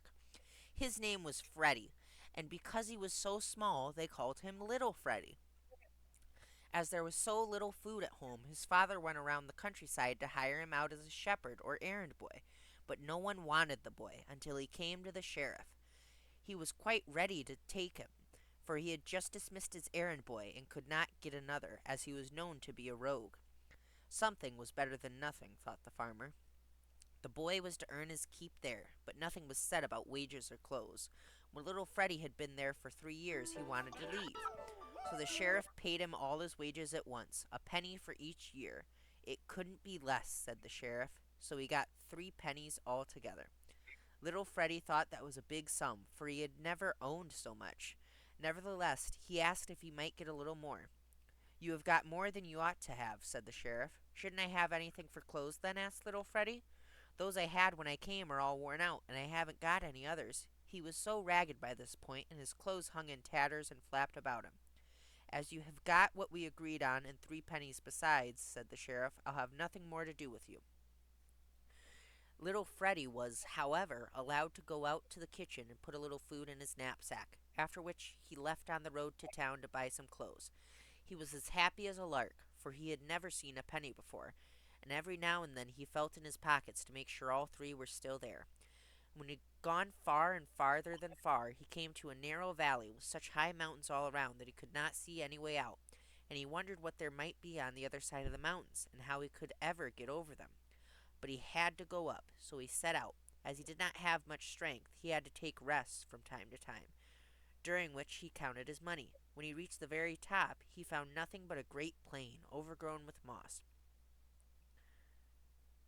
There he sat down to see if he had all his pennies, when all of a sudden a poor man stood before him, and he was so big and tall that the boy began to scream when he saw how big and tall he really was. Don't be afraid, said the poor man, for I won't hurt you. I only beg you, in God's name, for a penny. Oh dear, said the boy, I've only got 3 pennies, and I was going to town to buy clothes with them. I'm worse off than you are, said the poor man, for I have none at all, and I am even more ragged than you. Well, then, I guess you'll have to have it, said the boy. After he had walked for a while, he was so tired that he sat down again to rest. Looking up, there he saw another poor man, even bigger and uglier than the first, and when the boy saw how tall and ugly he really was, he began to scream. Don't be afraid of me, said the poor man. I won't hurt you. I only beg you, in God's name, for a penny. Oh dear, said the boy. I've only got 2 pennies, and I was going to town to buy clothes with them. If I'd only met you sooner, then I'm worse off than you are, said the poor man. I have no penny at all, and a bigger body and less clothing. Well, then, I think I must let you have it, said the boy. So he walked a while again, until he was tired, and then he sat down to rest. But no sooner had he sat down when again a poor man came up to him. He was so big and ugly and tall that the boy had to look up and up until he was looking up to heaven, and when he saw how ugly and ragged the man really was, the boy began to scream. Don't be afraid of me, my good boy, said the man. I won't hurt you, for I'm only a poor man who begs for a penny in God's name. Oh dear, said little Freddie. I only got 1 penny left, and I was going to town to buy clothes with it. If I'd only met you sooner, then well, I have no penny at all, said the poor man, and a bigger body and less clothing, so I'm worse off than you. Then I guess you'll have to take the penny, said little Freddie. There was no way out of it, but it meant that each man had a penny and he had none. Well, since you have such good heart, said the poor man, that you have given away all you owned, I'll give you a wish for each penny. For it was the very same poor man who had got all 3 pennies, and he had only changed himself each time so that the boy could not recognize him. I've always had such a longing to hear the sound of a fiddle, and see people so merry and happy that they dance, said the boy. So if I could wish for what I'd like, then I'd wish for a fiddle that would make everything alive dance to its music. That you may have, said the man, but that was a poor wish. You ought to wish for something better with the other 2 pennies. I've always wanted to hunt and shoot, said little Freddie, so if I could wish for anything I'd like, I'd wish for a gun that would make me hit everything I aimed at, be it ever so far off. That was granted too, but the man thought it was a poor wish. You must really wish for something better with the last penny, he said. I have always wanted to be in company with good, kind-hearted people, said little Freddie, so if I could wish for anything I'd like, then I wish that no one could deny me the first thing I asked for. That wish wasn't such a bad one, said the poor man, and off he hurried, disappearing into the hills. The boy laid down to sleep, and the next day he came down from the mountains with his fiddle and his gun. First he went to the shopkeeper and asked for clothes, and then at one farm he asked for a horse, and at another he asked for a sleigh, and at one place he wanted a fur coat, and no one could say no to him, no matter how stingy they were. They had to give him whatever he asked for. Finally, he went about the countryside like a fine gentleman, with both horse and sleigh. After he had traveled for a while, he met the sheriff for whom he had worked. Good day, master, said little Freddie, stopping and lifting his hat. Good day, said the sheriff, but have I ever been your master? Yes, don't you remember that I worked for you for 3 years for 3 pennies, said little Freddie. My goodness, then you have made good in no time, said the sheriff. How on earth have you become such a fine gentleman? Oh, that's a long story, said the little fellow. Are you such a jolly fellow that you carry a fiddle about with you? Asked the sheriff. Yes, I have always longed to make people dance, said the boy, but the finest thing I've got is this gun. I shoot down almost everything I aim at, no matter how far off it is. Do you see the magpie sitting over there on the spruce tree? What do you bet that I can't hit it from here? The sheriff did not mind betting, nor even to putting up his horse and farm and $100 besides, that little Freddie could not hit the magpie. He was even willing to bet every cent he had on him and fetch the bird when it fell. The sheriff did not believe there was a gun that could shoot that far, but bang went the gun, and down fell the magpie into a briar patch, and the sheriff rushed all the way in to fetch it, picked it up, and gave it to the boy. At that moment, little Freddie began to play his fiddle, and the sheriff danced till the thorns scratched him. He played on. The sheriff danced and cried and begged for more mercy, while his clothes flew about him in rags, till he had scarcely a thread left on his back. Well, now I think you're as ragged as I was when I left your service, said the boy. So now I'll let you off. But first the sheriff had to pay what he had bet that the boy could not hit the magpie. When the boy came to town, he went to an inn. There he played on his fiddle, and all who came danced, and he lived happily and well. He had no cares, for no one could deny him anything he asked for. But one day, when the fun was in full swing, the watchman came to drag him off to the town hall, for the sheriff had entered a complaint about him, saying the boy had waylaid and robbed him and almost taken his life, and now he was to be hanged. There was no way out of it. But little Freddie knew a way out of everything, and that was with his fiddle. He began playing, and the watchmen had to dance till they lay there gasping. Then the soldiers were sent in, but they fared no better than the watchmen.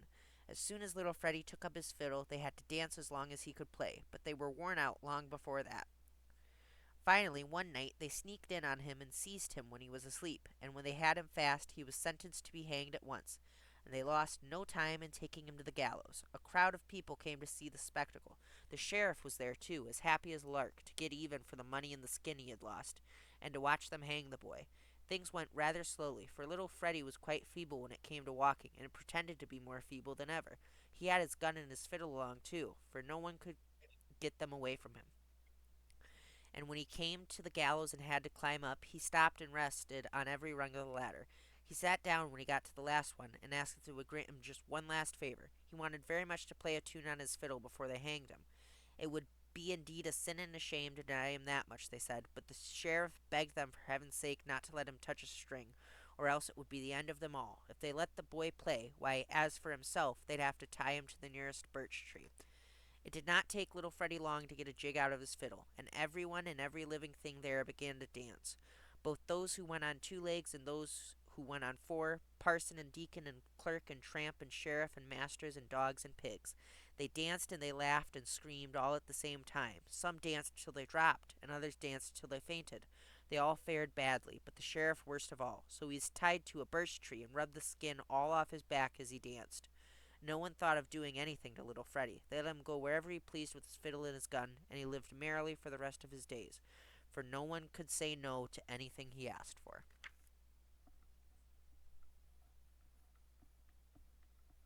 So why? So sorry, I zoned out through a majority of that. But why was a little boy being hung in the center of town, Uh, and why was cause, everybody on board?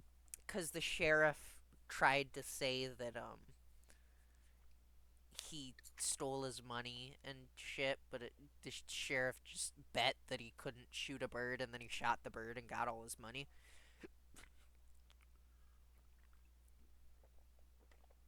So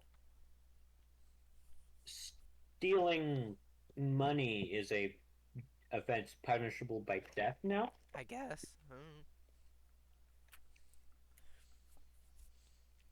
The seventh, Jesus Christ! the seventh father of the house. Hey, hold on. What century were these written in? Uh, uh, I don't know. They're like classic Norwegian. Bu- bu- bu- bu- mm,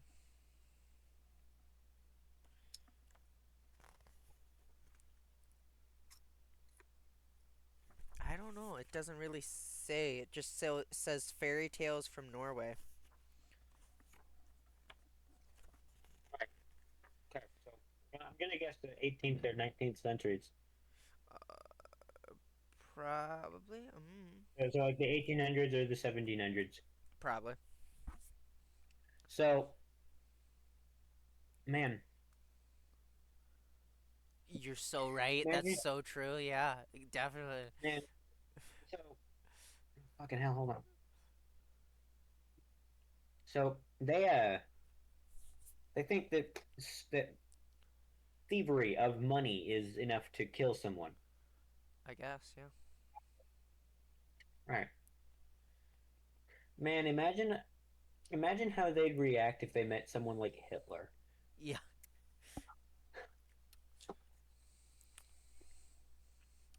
God, my eczema's getting so bad because it's the winter time.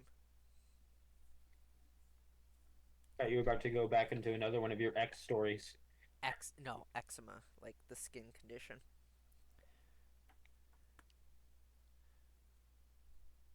I am still like actually kind of upset that even at the end she was making excuses because one minute she would go, oh, I only stayed with you because I was worried you'd kill yourself if I left, and I wanted to leave for a long time, and I got tired of waiting, etc., etc. And then the next minute she'd be like, oh, I fucked up so bad, I threw everything away, this relationship was the best thing that ever happened to me. It's like,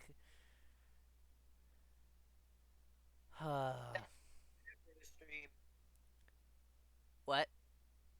we can talk about this after the stream. Fair, yeah. I don't want to, I don't want the tone to go like on a roller coaster like it usually does. Yeah, that's fair. The seventh father of the house. Once upon a time there was a man who was traveling about, and he came at last to a big and beautiful farm. It was such a fine manor house that it might well have been a small castle. This will be a good place to rest, said the man to himself as he came inside the gate. Nearby there was an old man with gray hair and beard, chopping wood. Good evening, father, said the traveler. Can I get lodgings here tonight? I'm not the father of the house, said the old man. Go into the kitchen and speak to my father. The traveler went into the kitchen. There he met a man who was still older, down on his knees in front of the hearth, blowing on the fire. Good evening, father. Can I get lodgings here tonight? Asked the traveler. I'm not the father of the house, said the old man, but go in and speak to my father. He's sitting by the table in the next room. So the traveler went into the room and spoke to the man who was sitting by the table. He was much older than the other two, and he sat there shivering and shaking with chattering teeth, reading in a big book, almost like a little child. Good evening, father. Can you give me lodgings here tonight? Asked the man. I'm not the father of the house, but speak to my father over there, the one sitting on the bench, said the man who sat by the table with chattering teeth, shaking and shivering. So the traveler went to the man who was sitting on the bench. He was trying to fill his pipe, but he was so huddled over and his hands shook so much that he was barely able to hold the pipe. Good evening, father, said the traveler again. Can I get lodgings here tonight? I'm not the father of the house, said the old huddled over man, but speak to my father, who is lying in the bed. The traveler went to the bed, and there lay an old, old man, and the only thing about him that seemed to be alive was a pair of big eyes. Good evening, father. Can I get lodgings here tonight? Asked the traveler. I'm not the father of the house, but speak to my father, who is lying in the cradle, said the man with the big eyes. So the traveler went to the cradle. There was a very, very old man lying, so shrunken that he was not bigger than a baby, and one could not have known that there was life in him if it had not been for a sound coming from his throat now and then. Good evening, father. Can I get lodgings here tonight? Asked the man. It took a long time before he got an answer, and still longer before the man had finished it. He said, like the others, that he was not the father of the house, but speak to my father. He is hanging up in the horn on the wall there. The traveler stared round the walls, and at last he caught sight of the horn, but when he looked for someone in it, there was scarcely anything to be seen but a little ash white form, which had the appearance of a man's face. He was so frightened that he cried out loud, Good evening, father. Will you give me lodgings here tonight? There came a squeaking sound from the horn like a tom tit, but it was just loud enough that he could make out that it meant, Yes, my child. And then a table came in, covered with the costliest dishes and with ale and brandy. And when he had eaten and drunk, in came a good bed covered with reindeer skins, and the traveler was very glad that he had at last found the right father of the house.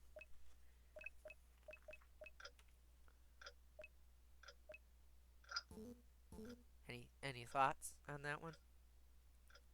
Sorry, I was focused on trying to make sure that the playtest of my game goes good.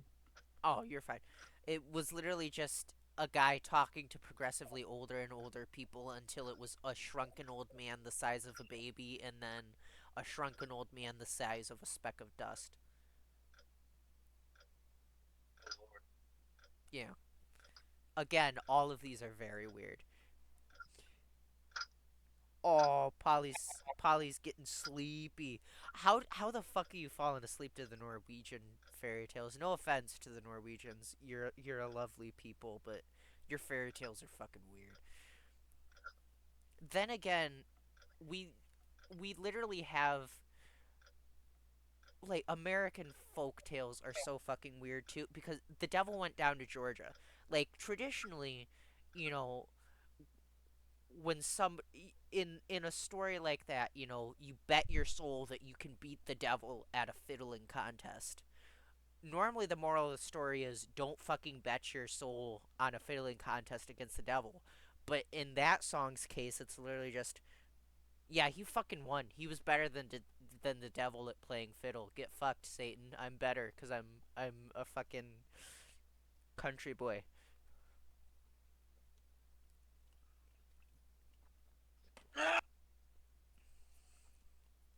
Anywho, White Bear King Valaman. Once upon a time there was, as there often is, a king.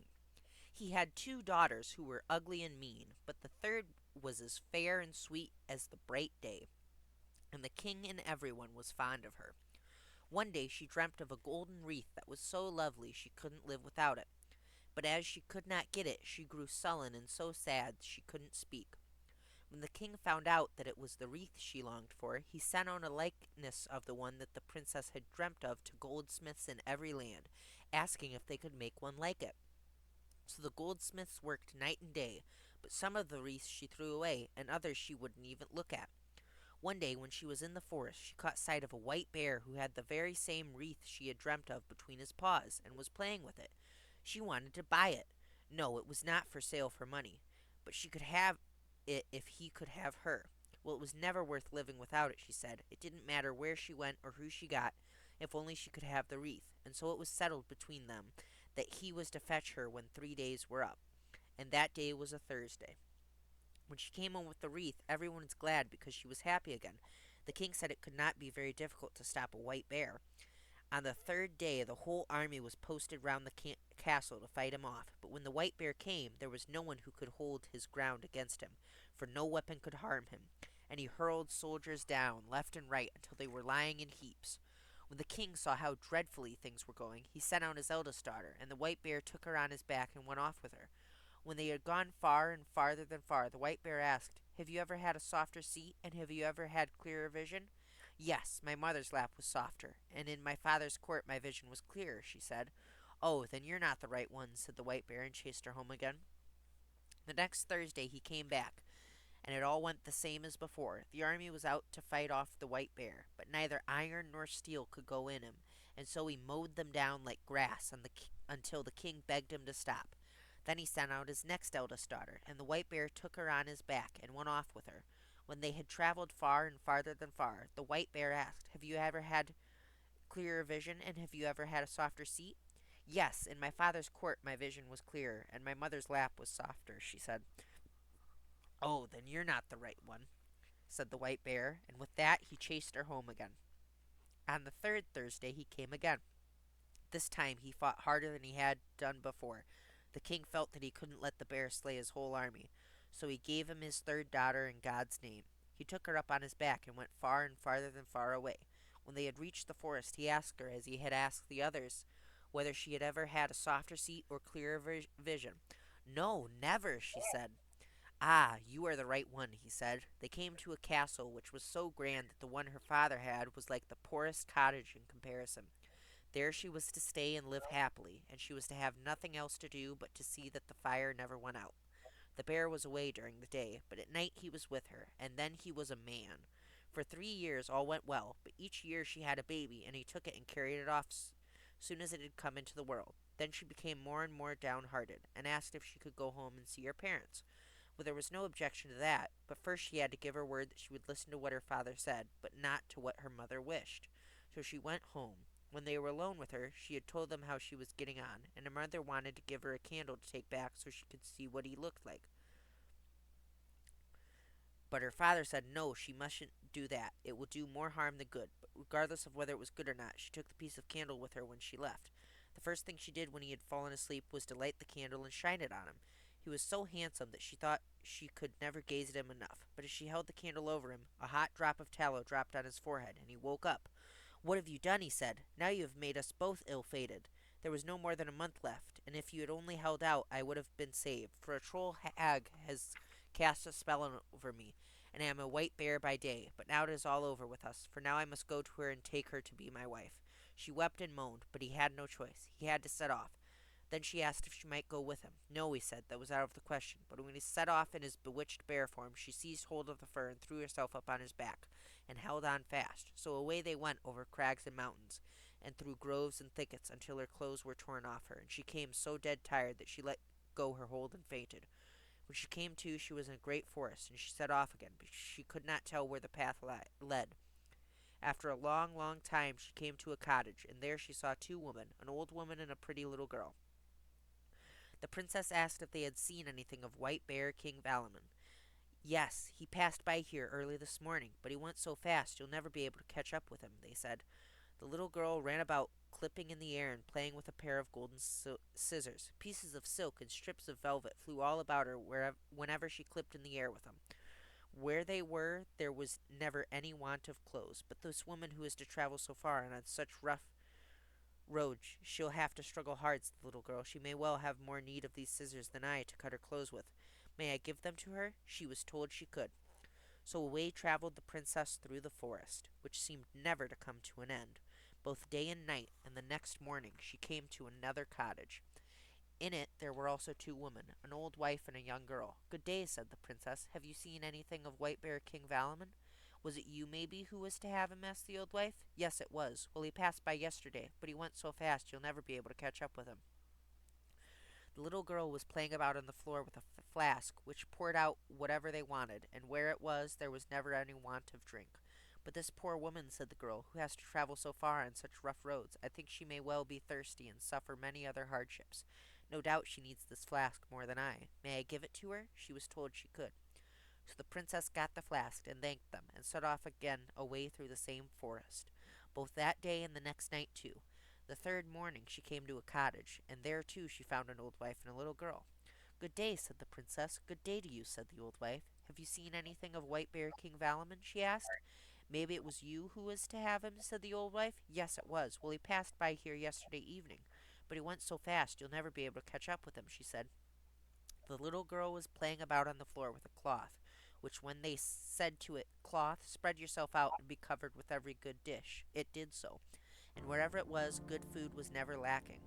But this poor woman, said the little girl, who has to travel so far and on such rough roads, she may well starve and suffer many other hardships, so she'll have far more need of this cloth than I. May I give it to her? She was told she could. So the princess took the cloth and thanked them, and set off again far and farther than far, away through the same dark forest all that day and night. And in the morning she came to a mountain spur, which rose into the sky like a huge wall, and so high and wide that she could see no end to it. There was a cottage too, and as soon as she set her foot inside it, she said, Good day. Have you seen White Bear King Valaman pass this way? Good day to you, said the old wife. It was you, maybe, who was to have him. Yes, it was. Well, he passed by and went up over the mountain 3 days ago, but you can't get up there unless you have wings. The cottage was packed with small children, and they all clung to their mother's skirt and cried for food. Then the old wife put a pot full of small round pebbles on the fire. When the princess asked what it was for, the wife said they were so poor they had neither food nor clothing, and it broke her heart to hear the children screaming for a bit to eat. But when she put the pot on the fire and said, The apples will soon be done, the words dulled their hunger, and they were patient for a while. It was not long before the princess got out the cloth and the flask, as you can imagine, and when the children were all full and happy, she clipped out clothing for them with her golden scissors. Well, said the old wife, since you have been so kind and good to me and my children, it would be a shame if I didn't do all in my power to try to help you over the hill. My husband is really a master smith. Now you just rest until he comes back. I'll get him to forge you claws for your hands and feet, and then you can see if you can climb up. When the smith came home, he set to work at once on the claws, and the next morning they were ready. She had no time to stay, so she took her leave, and then clung close to the rock and crept and crawled with steel claws all that day and the next night. And just as she felt so very, very tired that she thought she could scarcely lift her hand again, and felt she would sink to the ground, she reached the top. There she found a plain with tiled fields and tilled fields and meadows so big and wide. She never thought there could be any land so wide and so flat. And close by there was a castle full of workmen of all kinds, who toiled like ants on an ant hill. What is going on here? Asked the princess. Well, they told her, there lived the troll hag who had cast a spell on White Bear and King Valaman, and in 3 days she was to hold her wedding with him. The princess asked if she could speak with her. Of course not. That was out of the question. So she sat down outside the window and began to clip in the air with her golden scissors, and velvet silken clothing flew about like a snow flurry. When the troll hag saw that, she wanted to buy the scissors, for she said, no matter how much the tailors toil, it's no use. We have too many to find clothes for. The scissors were not for sale for money, the princess said, but she could have them if she would let her sleep beside her sweetheart that night. Yes, she could certainly do that, said the troll hag, but she would lull him to sleep herself and wake him in the morning. When he had gone to bed, she gave him a sleeping potion so he could not wake up, no matter how much the princess shouted and cried. The next day the princess went outside the windows again, and began to pour something to drink from her flask. It flowed like a brook with beer and wine, and it was never empty. So when the troll hag saw that, she wanted to buy it. For no matter how much they toiled at the brewery and the distillery, it was no use. They had too many to find drink for, she said. It was not for sale for money, the princess said, but if she would let her sleep beside her sweetheart that night, she could have it. Well, she could certainly do that, said the troll hag, but she would lull him to sleep herself and wake him in the morning. When he had gone to bed, she gave him another sleeping potion, so the princess had no better luck that night either. He couldn't be awakened, no matter how much he cried and shouted. But that night one of the workmen was working in the room next to theirs. He heard the crying and understood what was going on. The next day he told the princess that she must have he told the prince that she must have come, the princess who was to set him free. That day the same thing happened with the cloth as with the scissors and the flask. When it was about dinner time, the princess went outside the castle, took out the cloth, and said, Cloth, spread yourself out and be covered with every good dish. And there was food enough for 100 men. But the princess sat down to eat by herself, so when the troll hag set her eyes on the cloth, she wanted to buy it.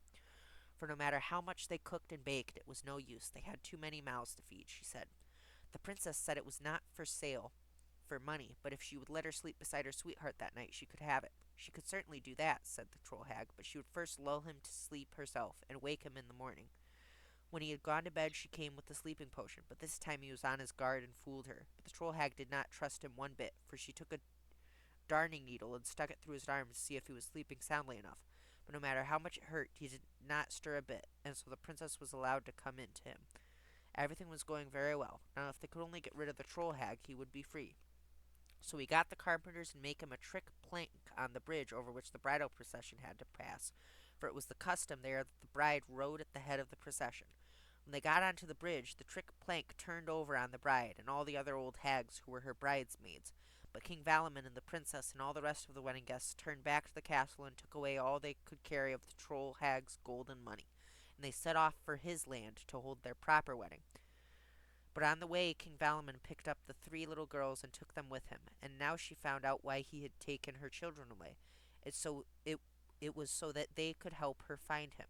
And at their wedding all ate and drank and made merry and were very happy.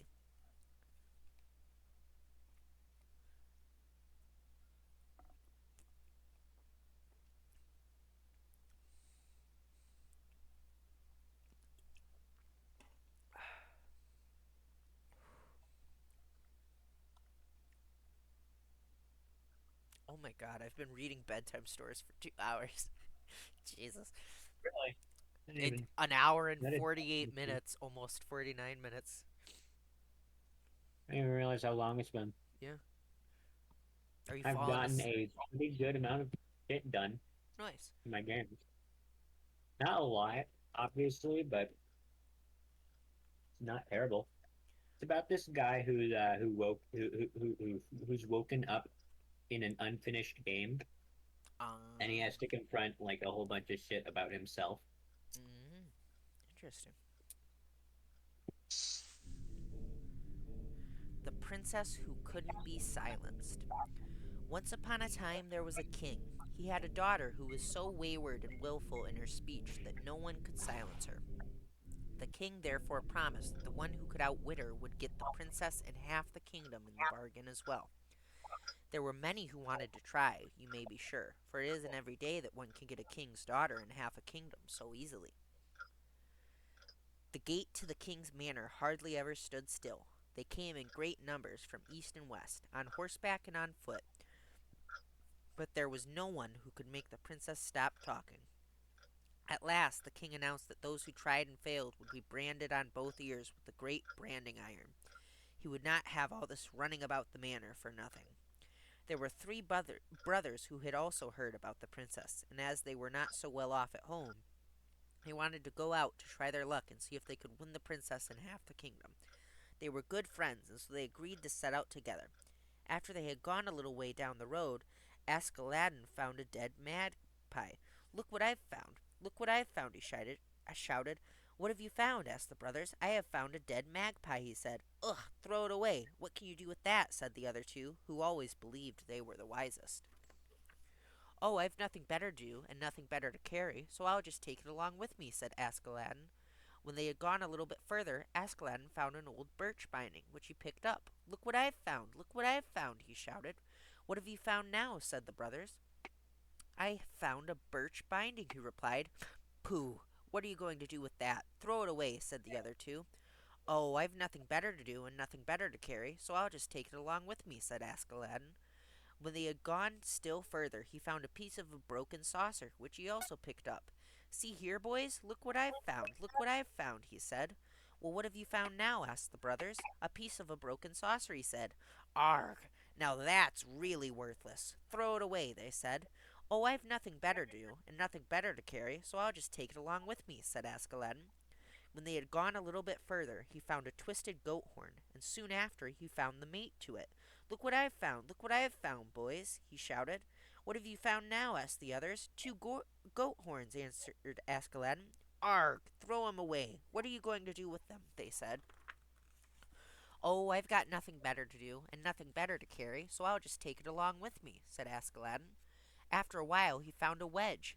"Hey, see here, boys, look what I've found, look what I've found," he shouted. "There's no end to what you find. What have you found now?" asked the two eldest. "I have found a wedge," he answered. "Oh, throw it away. What are you going to do with that?" "Oh, I've nothing better to do, and nothing better to carry, so I'll just take it along with me," said Aladdin. As they went across the fields by the king's manor, where manure had recently been spread, he bent down and picked up a worn-out shoe sole. "Hey, boys, look what I've found, look what I've found," he shouted. "If only you could find a little more sense by the time you got there," said the other two. "What is it you've found now?" "A worn-out shoe sole," he replied. "Ugh, what an awful thing to pick up. Throw it away. What are you going to do with it?" asked the brothers. "Oh, I've nothing better to do, and I have nothing better to carry, so I'll just take it along with me. If I'm to win the princess and half the kingdom," said Aladdin. "Yes, you're likely to do that, you are," said the other two. They were let in to see the princess. The eldest went first. "Good day," he said. "Good day to you," she answered with a squirm. "It's terribly warm in here," he said. "It's warmer in the coals," the princess answered. The branding iron was lying waiting in the coals. When he saw the branding iron, he was struck speechless, and it was all over for him. The second brother fared no better. "Good day," he said. "Good day to you," she said with a wriggle. "It's terribly hot in here," he said. "It's hotter in the coals," she replied. With that, he too lost both speech and wits, and the iron had to be brought out again. Then came Aladdin. "Good day," he said. "Good day to you," she replied with a squirm and a wriggle. "It's very nice and warm in here," said Aladdin. "It's warmer in the coals," she answered. She was in no better mood now with the third one. "There's a chance for me to roast my magpie on it, then?" he asked. "I'm afraid she will burst," said the princess. "No fear of that. I'll tie this birch binding around her," he said. "It will be too wide," she said. "I'll drive in a wedge," said the boy, and brought out the wedge. "The fat will run off her," said the king's daughter. "Then I'll hold this under it," said the lad, and showed her the piece of the broken saucer. "Your words are so twisted," said the princess. "No, my words aren't twisted, but this is twisted," answered the boy, and took out one of the goat horns. "Well, I've never seen the like," shouted the princess. "Here you see the like," said the lad, and took out the other one. "It seems you've become worn out trying to get the better of me," she said. "No, I'm not worn out, but this is," answered the lad, and pulled out the shoe sole, and with that the princess was silenced. "Now you are mine," said Aladdin, and so he got her and half the kingdom in the bargain.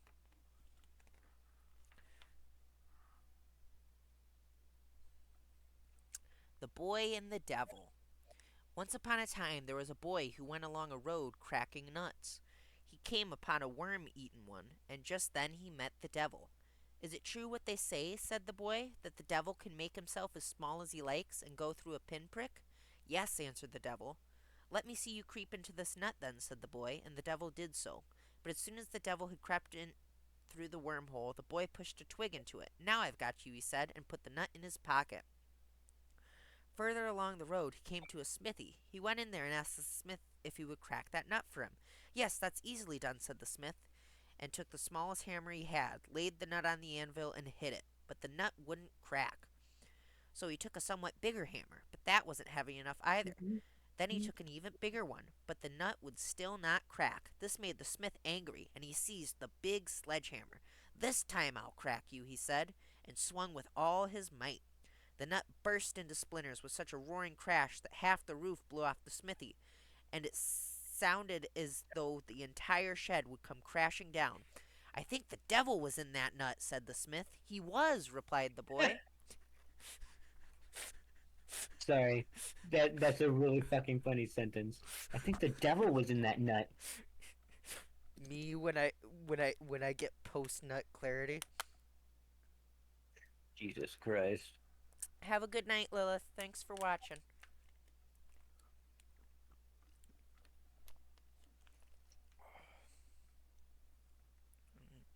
Let me do a little bit of. Buh.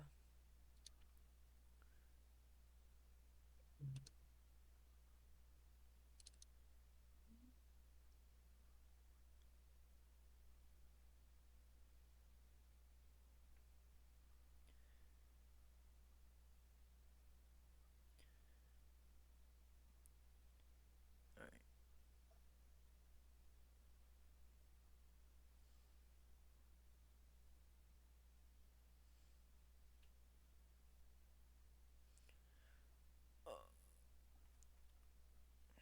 Come on, chat. Come back. Come back to me, chat. Talk to me, chat.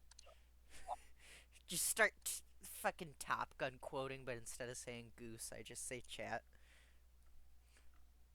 Oh, the book's upside down. I set it down and I picked it up upside down. Ask Aladdin and the Good Helpers. Once upon a time there was a king who had heard of a ship that went just as fast on land as on water, and he wanted to have one like it. So he promised his daughter and half the kingdom to anyone who could build him a ship like that. He proclaimed this in all the churches throughout the land.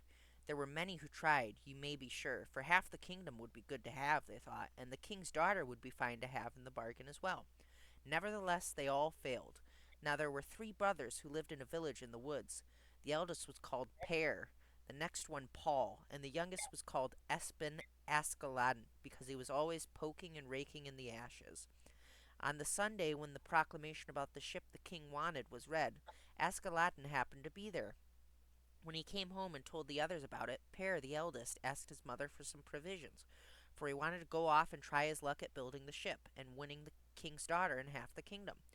No sooner he had got his knapsack of provisions on his back than he was off. On his way he met a bent, wretched-looking old man. "Where are you off to?" asked the man. "I'm going to the forest to make a trough for my father. He doesn't like to eat with the rest of us," said Per. "Trough it'll be," said the man. "What have you got in your knapsack?" "Dung," said Per. "Dung it'll be," said the man. So off went Per into the oak forest and chopped and built with all his might and main. But no matter how hard he chopped and how much he built, he could produce nothing but troughs and more troughs. When it came to dinner time, he was going to have something to eat, and he opened the knapsack. There was something in the sack, but it sure wasn't food. Since he had nothing to eat and no success with his work, he got tired of it all, put the axe and the knapsack on his back, and went home to his mother. Then Paul wanted to set out and try his luck at building the ship and winning the king's daughter and half the kingdom. He asked his mother for provisions, and when he had got them, he set out for the forest. On his way, he met a bent, wretched-looking old man. "Where are you off to?" asked the man. "Oh, I'm off to the forest to make a trough for our little pig," said Paul. "Pig trough it'll be," said the man. "Is it trough or trough?" "It's probably trough." Well, no. "What have you got in your sack?" "Dung," said I think Paul. trough, "Dung actually. it'll be," said the man. So off went Paul into the forest and started chopping and building as hard as he could. But no matter how hard he chopped and how much he built, he could produce nothing but trough shapes and pig troughs. Just the same, he didn't give up, but he carried on until late in the afternoon before he thought of having something to eat. Then he was suddenly so hungry that he had to get out his knapsack. But when he came to open it, it was full of anything but food. Paul was so angry that he turned the sack inside out and flung it against a tree stump. Then he picked up his axe, left the forest, and went straight home. One second. There's a bot in chat. Goodbye.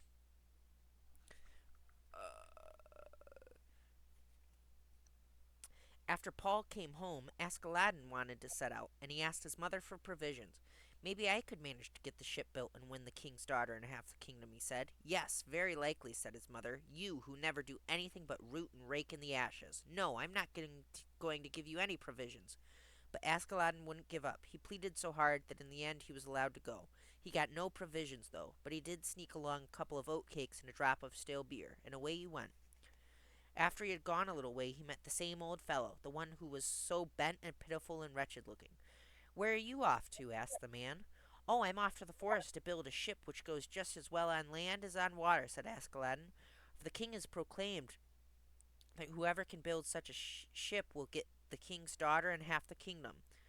What do you have in your sack? Asked the man. Oh, it's not much to speak of. It's supposed to be provisions, replied Askeladden. If you'll give me a little of them, I'll help you, said the man. I would gladly, said Askeladden, but it's no more than 2 oatcakes and a drop of stale beer. That didn't matter, said the old man. If he only got some of it, he would help. When they came to the old oak in the forest, the man said, Now you must cut out a piece of wood and put it back where it came from. After that, you can lie down and go to sleep. Askeladden did as he was told. He lay down to sleep, and in his sleep he seemed to hear somebody chopping and hammering and building and sawing and joining. He could not wake up, however, before the man woke him.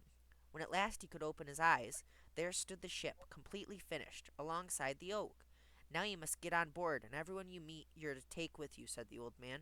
Well, Espen Askeladden said he would do as the old man told him, and thanked him for the ship. Then he sailed away.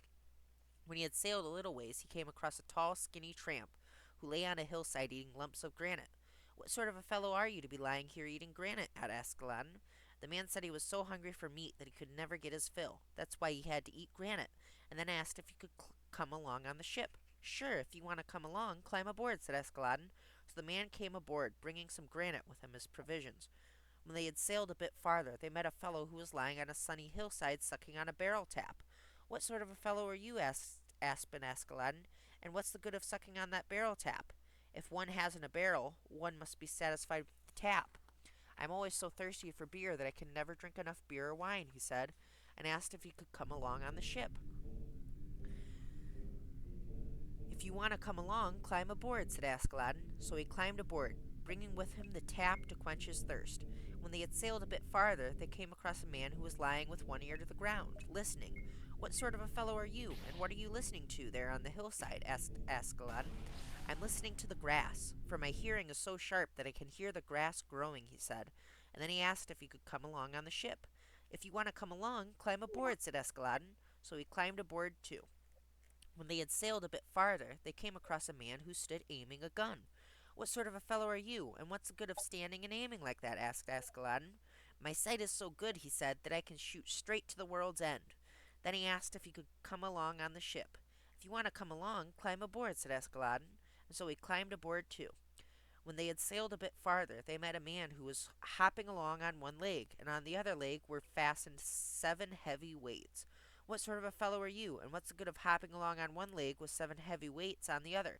I moved so fast, he said, that if I walked on both legs, I'd reach the end of the world in less than 5 minutes.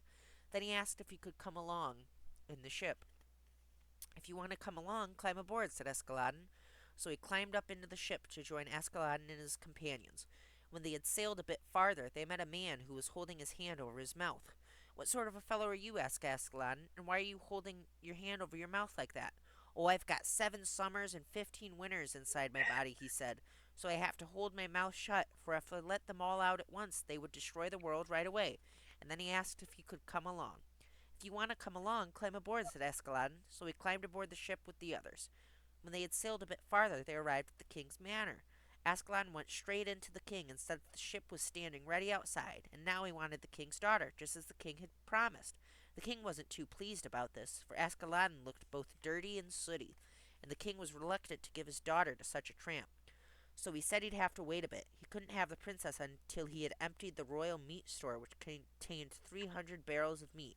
If you can get it done by this time tomorrow, then you shall have her, said the king. Well, I'll try, said Ascalon, if I can take one of my companions with me. He was told he could even take all 6 if he liked, for the king thought the task was quite impossible, even with as many as 600. Ascalon only took with him the man who chewed granite and was always so hungry for meat. When they came and unlocked the storehouse, he had eaten it all up, leaving only 6 small shoulders of salt mutton, one for each of the other companions. Then Ascalon went into the king and told him that the storehouse was empty, and now he had come for the king's daughter. The king went to see for himself, and he found it empty. But Ascalon was still dirty and sooty, and the king thought it was really too bad that such a tramp should have his daughter. So he said he had a cellar full of beer and old wine, 300 barrels of each kind, which he wanted cleared first. And if you can drink it all up by this time tomorrow, then you shall have her, said the king. I'll try, said Ascalon, if I can take one of my companions with me. Yes, certainly, said the king, thinking that he had so much beer and wine that there would be more than enough for all 7 of them. Ascalon took along the man who sucked on the tap and was always so thirsty for beer, and the king locked them both in the cellar. The man drank barrel after barrel as long as there was anything left, but in the very last one he left enough for his companions to have a mug or two. In the morning, when they opened the cellar door, out came Ascalon, who went straight to the king and said he had finished up the beer and the wine, and now he wanted the king's daughter, just as he had promised. Yes, but first I must go to the cellar and see, said the king, for of course he didn't believe it. When he got there, he found nothing but empty barrels, but Ascalon was still dirty and sooty, and the king felt it was unseemly to have such a son-in-law. So he said if the boy could fetch water from the end of the world for the princess's tea in 10 minutes, then he could get both her and half the kingdom, for that was certainly quite impossible, he believed. I'll try, said Ascalon, so he got hold of the one who hopped along on one leg and had 7 weights on the other, and told him to remove his weights and use both legs as fast as he could, for he had to have some water from the end of the world for the princess's tea in 10 minutes. The man took off the weights, got a bucket, and set off, and immediately he was out of sight, but time dragged on, seemingly forever, and he didn't come back. When there was only 3 minutes before the time was up, the king was as delighted as if he had been given a shilling. But then Ascalon called the man who could hear the grass going, and told him to listen to find out what had happened to him. He has fallen asleep by the well, he said. I can hear him snoring, and the trolls are stroking his head. Then Ascalon called the one who could shoot straight to the end of the world, and asked him to put a bullet in the troll, which he did. He shot him right in the eye. The troll let out a roar so loud that it woke the man who had gone to fetch the tea water, and when he came back to the king's manor, there was still 1 minute of the 10 left. Ascalon went in to the king and presented him with the water, and said that now he wanted the king's daughter, and that surely this was to be the end of the matter. But the king thought he looked just as dirty and sooty as before, and he didn't want to have him for a son-in-law. So the king said that he had 300 cords of wood with which he was going to dry the grain in the bathhouse, and if you can manage to sit in there and burn it all up, then you shall have her. Have no doubt, he said. I'll try, said Ascalon, if I can take one of my companions with me. Yes, take all 6 if you like, said the king, for he thought it would be hot enough for them all. Ascalon took with him the man who had 15 winters and 7 summers in his body, and went into the bathhouse in the evening. The king had made it roaring hot in there. In fact, the heat was so great that they could easily have forged iron stoves in that bathhouse. They could not get out, for once they had come in, the king had bolted the door shut and put on a couple of extra padlocks as well. So Ascalon said, you'll have to let out 6 or 7 winters and get the temperature down to summer warmth. Then it grew comfortable enough for them to withstand. Throughout the night, however, it became quite chilly. So Ascalon told him to warm it up a bit with a couple of summers, and then they slept till late in the day. But when they heard the king outside the door, Ascalon said, now you must let out a couple of more winters, but see to it that the last one catches him right in the face. He did just that, and when the king opened the door of the bathhouse, expecting to see them burnt to death, he found them sitting there shivering and freezing with their teeth chattering. The man with the 15 winters in his body let the last one out right in the king's face, giving him frostbite. Do I get the king's daughter now? Asked Ascalon.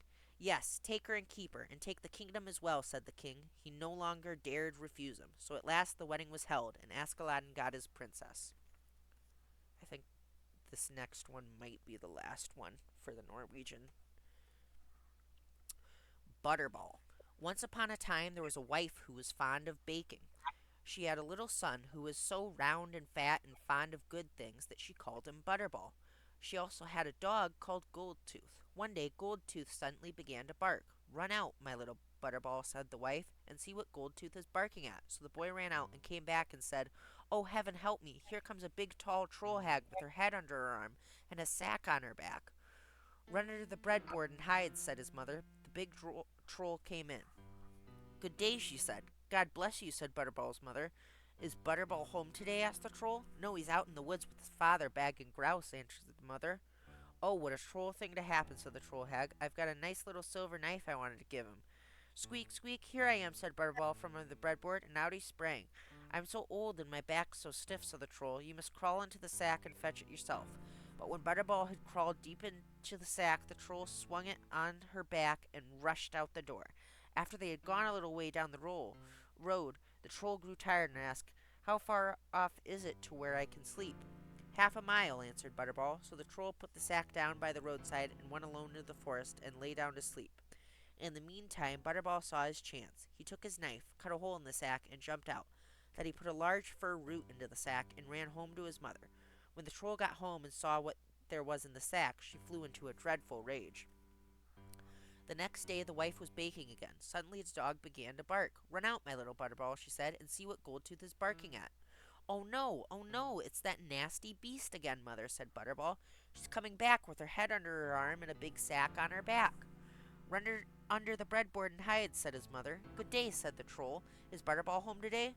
No, indeed he isn't, said his mother. He's out in the woods with his father bagging grouse. Oh, what a troll thing to happen, said the troll hag. I've got a beautiful little silver fork I wanted to give him. Squeak, squeak, here I am, said Butterball from under the breadboard, and out he sprang. My back's so stiff, said the troll, you must crawl into the sack and fetch it yourself. But when Butterball had crawled deep into the sack, the troll swung it on her back and set off. After they had gone a little way down the road, she grew tired and asked, How far off is it to where I can sleep? About a mile, answered Butterball. So the troll set the sack down by the side of the road and went alone into the forest and lay down to sleep.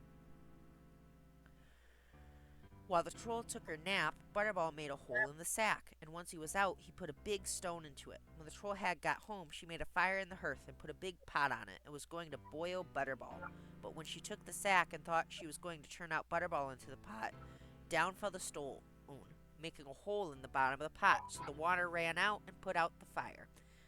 Then the troll became very angry and said, No matter how heavy he makes himself next time, I'll trick him just the same, I will. The third time the same thing happened again. Goldtooth began to bark, and Butterball's mother said to him, Run out, my little Butterball, and see what Goldtooth is barking at. Butterball ran out and came back, saying, Oh, heaven help me, here comes the troll again, with her head under her arm and a sack on her back. Run under the breadboard and hide, said his mother. Good day, said the troll as she came in through the door. Is Butterball home today? No, indeed he isn't, said his mother. He's out in the woods with his father bagging grouse. Oh, what a troll thing to happen, said the troll hag. I've got a beautiful little silver spoon I wanted to give him. Squeak, squeak, here I am, said Butterball from the breadboard, and out he sprang. My back's so stiff, said the troll hag, you must crawl into the sack and fetch it yourself.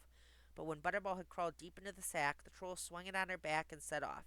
This time she did not go off by herself to sleep, but went straight home with Butterball in the sack. And when they got there, it was a Sunday. The troll said to her daughter, Now, you must take Butterball and cut him up, and make broth of him till I come back again, for I'm going to church to invite some friends to a feast. When all in the house had gone to church, the daughter was going to take Butterball and kill him, but she didn't quite know how to go about it. Stop a bit, said Butterball. I'll show you how to do it. Put your head on the stool, and you'll see. So she did, poor thing, and Butterball took the axe and chopped her head off, just as if she had been a chicken. Then he put the head in the bed and the body in the pot and made broth of the troll hag's daughter. After he had done that, he climbed up over the door and dragged the fir root and the stone with him and put one over the door and the other on the troll's chimney pipe. When the other trolls came home from church and saw the head in the bed, they thought their daughter was asleep. Then they went to taste the broth. Tastes good, Butterball broth, said the troll hag. Tastes good, daughter broth, said Butterball, but no one heeded him. Then the mountain troll took the spoon and was going to taste. Tastes good, Butterball broth, he said. Tastes good, daughter broth, said Butterball from his hiding place up on the chimney pipe. Then they all began to wonder who was talking, and went to see, but when they got to the door, Butterball threw the fir root and the stone at their heads and killed them all. After that, he took all the gold and silver in the house, and you can imagine how rich he became. Then he went home to his mother. That is it for the What? Norwegian. Yeah, that's it's weird. All right, next we have Thomas rhymes, and then That finally, must that should be a bit better. You good God. yeah, Okay, wait, let me get it straight. So these people captured a little boy 3 times, tried to eat him 3 times, failed. The third time, she's like, "Here, I'm gonna go grab some friends from church." Because yeah, we do that. We yeah, people who trolls go to church. Yeah, now I was gonna say yeah, we who cannibal, not cannibal. They're not humans, but we who eat kids go to church. Um, I'm gonna go to church and grab some friends. Then the little boy attacks their attacks their daughter, puts her in the broth, makes her entire family eat her, and then kills them. yeah. What Why do about I it? feel like that's just an Eric Cartman thing to do, I mean, he just in did make general? that kid's parents into Yeah, chili. Yeah, yeah, and then didn't it turn out the dad was his dad? yeah. And he didn't care that the dad was his dad. Um, he cared more so that he was part ginger. Mm. Does that mean he has half a soul, or how does that work? In South Park lore.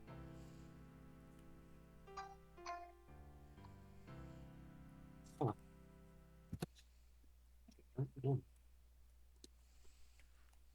All right. Next, Nah, we got Thomas. Railway rhymes. Thomas, Thomas the Tank engine. Yes. Tom, Tom,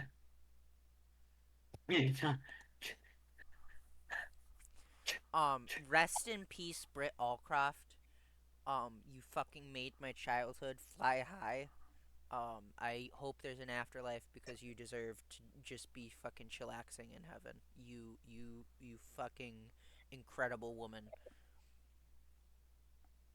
that the person who did Thomas? I thought it was So the Reverend W. Audrey did all the Railway series books, and then Britt Allcroft adapted them for television. Oh, okay. Yeah, That makes sense. I see. but she passed away Damn. December in December like Oh, this year? of last year.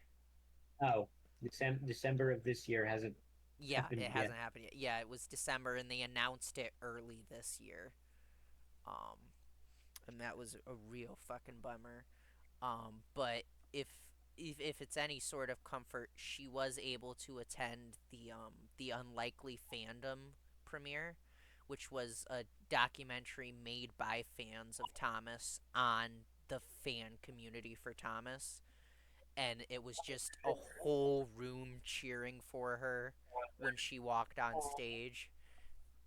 And that was like a couple months before she passed, and I think that's really cool that she got to have that, you know?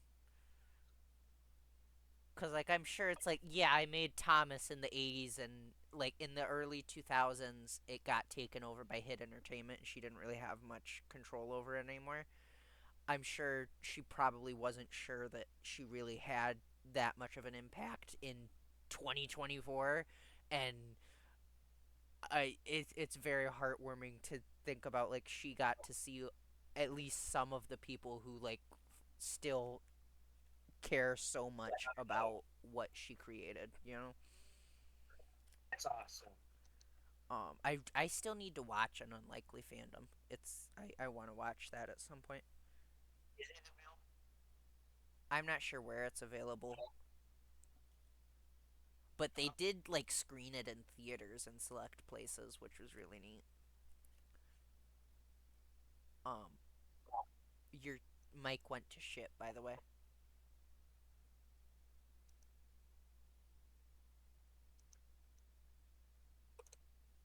reason I haven't been talking a lot at current moment. Mm. I am going to start reading these rhymes. Thomas. Thomas is. Before we do that, I have something I want to. I have something I want to do. Mm, I have something I want to do as like as to lead in. To lead in. mhm.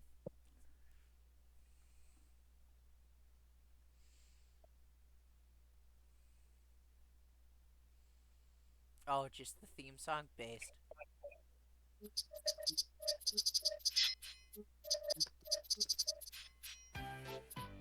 Just getting insta copyright strike. I'm just gonna keep talking over it, just to try to mitigate that. Cause fuck Mattel, I Mattel, was you thinking fucking of that's the suck. meme one. That's the one that that was the meme. Here, I'm gonna sing the one that I know the lyrics to as an intro instead. Is Because it? there's one with lyrics, and I'm not sure if Yeah, the I'm hit not sure how era popular that part of the series is Steam with the team. fans, because I'm not necessarily part of the fandom. But I Yeah, do. My younger brother, um, uh, uh, he did watch a whole heaping helping of Thomas the Train when he was like it was yeah. three and I'm still two and three. watching it because I fucking love it. They're two, they're four, they're six, they're Yeah, eight. that's the hit era Steam Pushing team cars and song. hauling freight. Uh, There's two, red there's and four, green there's and six, red there and eight. blue. Shunting trucks They and hauling freight. Red and green and brown and blue, they're the really useful crew, all with different roles to play around Tisma's shed or far you could at away. least sing it if you're gonna interrupt me. Well, you were singing it wrong. Well, you could at least sing it if you're gonna interrupt me. I don't sing good. I don't. My voice sucks. Do That's it. Oh my, you don't sing good, and yet you want to do an entire karaoke stream. yeah, to push myself out of my comfort zone. Do it right now. I'm pushing you out of your comfort zone. Do it. Let me. I Do don't the know song. the Do the whole song. thing. Let me. They're two, they're four, they're six, they're eight. Shunting trucks and hauling freight. Red and green and brown and blue. They're the very useful crew. Now so that they will go and play to push the cars all fucking day. I don't know the lyrics. Thomas and his friends. Let me. No, that's wrong. I know it's wrong. Where's? No, I'm saying I looked up the Steam team and apparently it's reference this Steam team is something that was introduced in the hit era, but there's a specific Steam team song apparently. So, um, uh, let's try that. The roll call. It's my Okay. brother. Let me ahem. Ahem. Ahem. Ahem. Let me get a little sip of water here. Now I'm nervous. There are two, there are four, there are six, there are eight. Shunting trucks and hauling freight. Red and green and brown and blue. They're the really useful crew. All with different roles to play around Tisma's sheds or far away. Down the hills and round the bends. Thomas and his friends. Thomas, he's the cheeky one. James is vain but lots of fun. Percy pulls the mail on time. Gordon, I can't remember the fucking. How does is it what do you call the music in the background? The the timing? I don't know what What do you call the music in the background? You mean what do you call the syllables of of the song of the like lyric? how you do it. You How know. there's a million things you could be referencing I don't with know. both of those. Okay, I tried. That's good enough. Yeah, you tried. That's good. Good on you. All right. Maybe I shouldn't do the karaoke stream. Thomas and his Anywho, Thomas's Thomas. friends. Thomas is a tank engine who's small and short and blue. He sometimes causes mischief, but his heart is good and true. Engines don't have hearts, you say, and that is very smart. But Thomas's good nature proves he doesn't need a heart. For those with hearts are good and kind. They help when times are tough. They stick by friends and those in need and cannot give enough. They listen when they're spoken to and try to do their best. They know there's time to work real hard and time to play and rest. So Thomas doesn't have a heart, but he is all of these. Good, hard-working, smart, and kind, he always aims to please. And on his branch line back and forth, he's loyal to the end. And with his boiler, he is still a really useful friend. Okay, there's a fucking bite mark in this book. What the fuck was child me on? There's teeth marks on this book.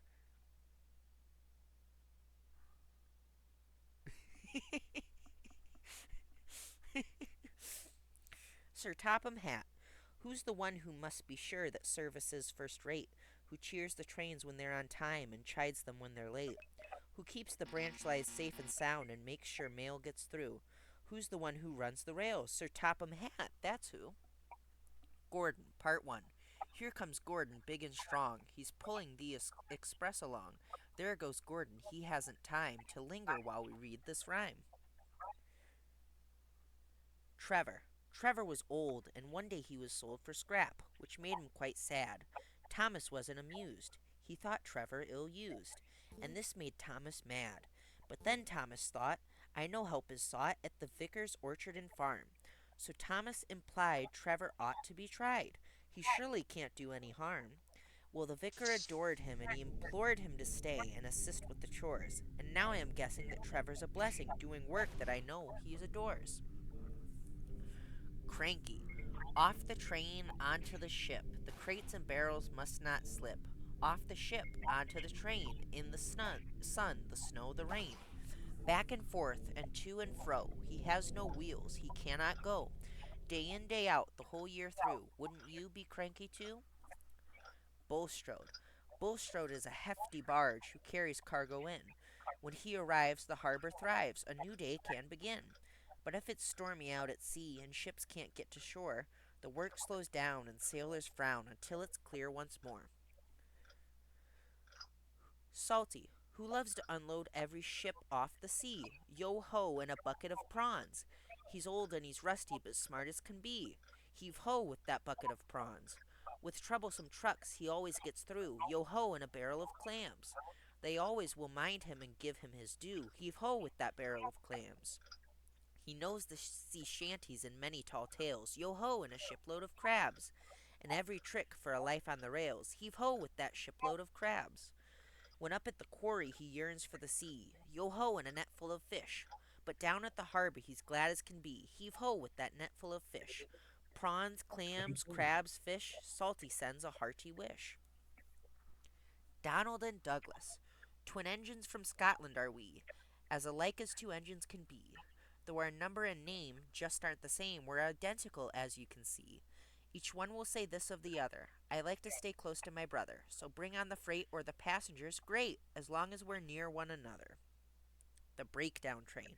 The breakdown train, he has no name. He's quiet, strong, and spare. But if there's a crash and trains go smash, the breakdown train is there. Spencer. Spencer, silver, sleek, and strong, pulls a private car along. On the suspension bridge so high, Spencer almost seems to fly.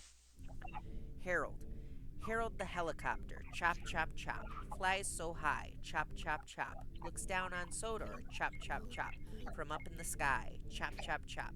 He goes faster, chop, chop, chop, than most trains, chop, chop, chop, and doesn't get stuck, chop, chop, chop, if it snows or rains, chop, chop, chop. Surveying all, chop, chop, chop, from the air, chop, chop, chop. He soars around, chop, chop, chop, without care, chop, chop, chop. But when he lands, chop, chop, chop, it's funny that, chop, chop, chop, what's flying now, chop, chop, chop, is Sir Topham's hat. Annie and Clarabelle, every day in every weather, following Thomas, linked together, carrying passengers and their freight, together handling lots of weight. Up hills and down hills, in country and town, flash Thomas's blue and then our sleek brown. Our branch line is busy and keeps us on track, always together, back to back. Annie sees forward as soon as we've started, while Clarabelle sees where we've just departed. Bertie. Faster, wheels, round and round. To Wellsworth Station I am bound. Honk, honk, make way. I have stops to make today. Wah, wah, babies, hush. Don't cry, I'm in a rush. Vroom, vroom, beep, beep. There's a schedule I must keep. Crossings down, boo hoo. Thomas goes to Wellsworth too. Stop sign, no fair. I really want to beat him there. Hurry, driver, please give chase. Who do you think will win this race? Bill and Ben. Bill and Ben, as twins will do, like to play a trick or two. They look alike and for some fun pretend to be the other one. And so, when bored, Bill often will say he's Ben and Ben he's Bill. Back and forth these two will go, and which is which you just don't know. At last you're sure who's who, and then Bill says, I'm Bill, and Ben, I'm Ben. The pair is still, and Bill is Bill, and Ben is Ben. But until when? George. George the steamroller wants to turn all rails to road. Railways are no good. Terence. Tilling fields and plowing rows, he's steady if not fast. He whistles at his engine friends as they go rushing past. He cannot pull a railway car and doesn't push a truck, but Terence comes in mighty handy when an engine's stuck. His splendid caterpillar wheels are great for mud or snow, and when he's finished helping out, back to the farm he'll go. Gordon Part 2. Always rushing, racing by. Gordon almost seems to fly. Even speedy up a hill. Going down, he's faster still. Nearing, passing, peep, and then whoosh, hey, there he goes again. Old engines. Rheneas is an engine who is mighty proud to say, I'm old but still can carry folks to market every day. Stepney's kind to one and all. There's reason for his cheer. He almost ended up as scrap. He's grateful to be here. Sir Handel can be difficult, bad tempered, don't you know? But if you give him lots of coal, without much fuss he'll go. Skarloey's old guard has retired. His new one seems like fun. Skarloey laughs, I'm oldest of all, and will still outlast each one. One old engine goes to market. One works extra hard. One old engine is a grump. One engine has a guard. These four old engines peep, peep, peep, peep, back home to the yard. Edward.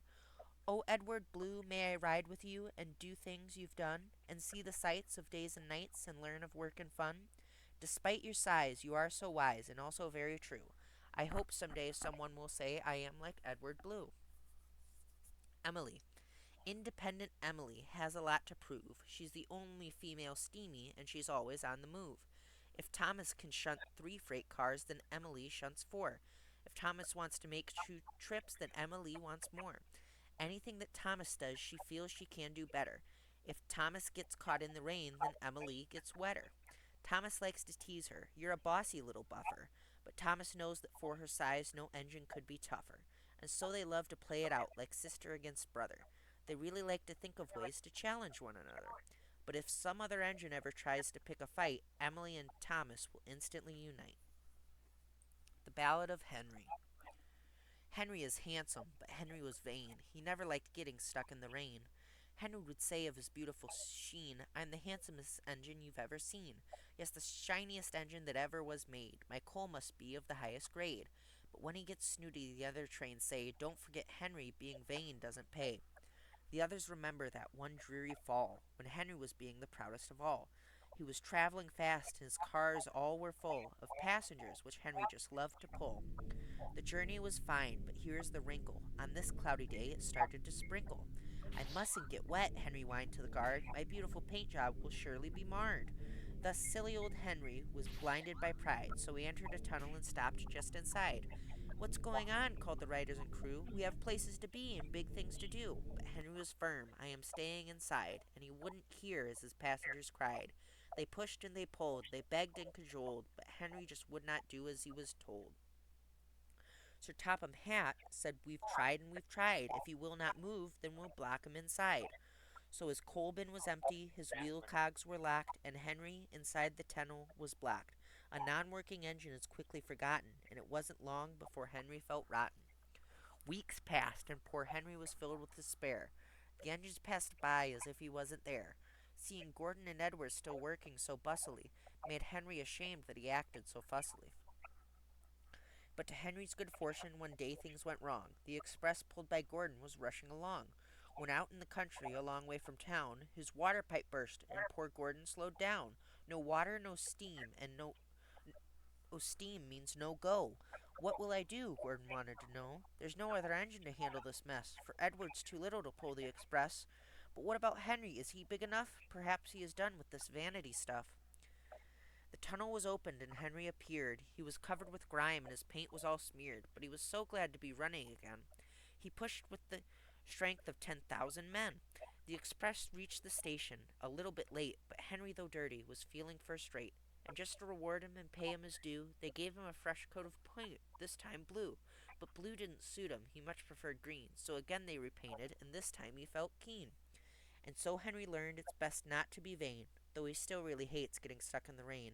And fussy he may be, but nevertheless, Henry will help you get out of a mess. Duck. Duck, duck, he pulls the train, without complaint in sun or rain. He pulls the train along the track, and you won't hear this duck say quack. This duck won't quack, you know that's true, for his real name is Montague. But Montague sounds too absurd, so call him Duck, just like the bird. Perhaps you've heard of Duck Duck Goose. Well, Duck's friends tease Duck Duck Caboose. That's real. Duck's canon name is Montague. Why does he take a damage? What? Why doesn't he take any? What the fuck? I'm trying to figure out this fucking.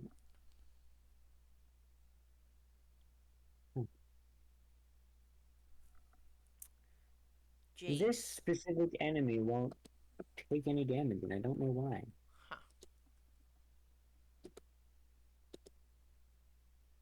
That's why, because he has 20 defense. He's not supposed to have 20 defense.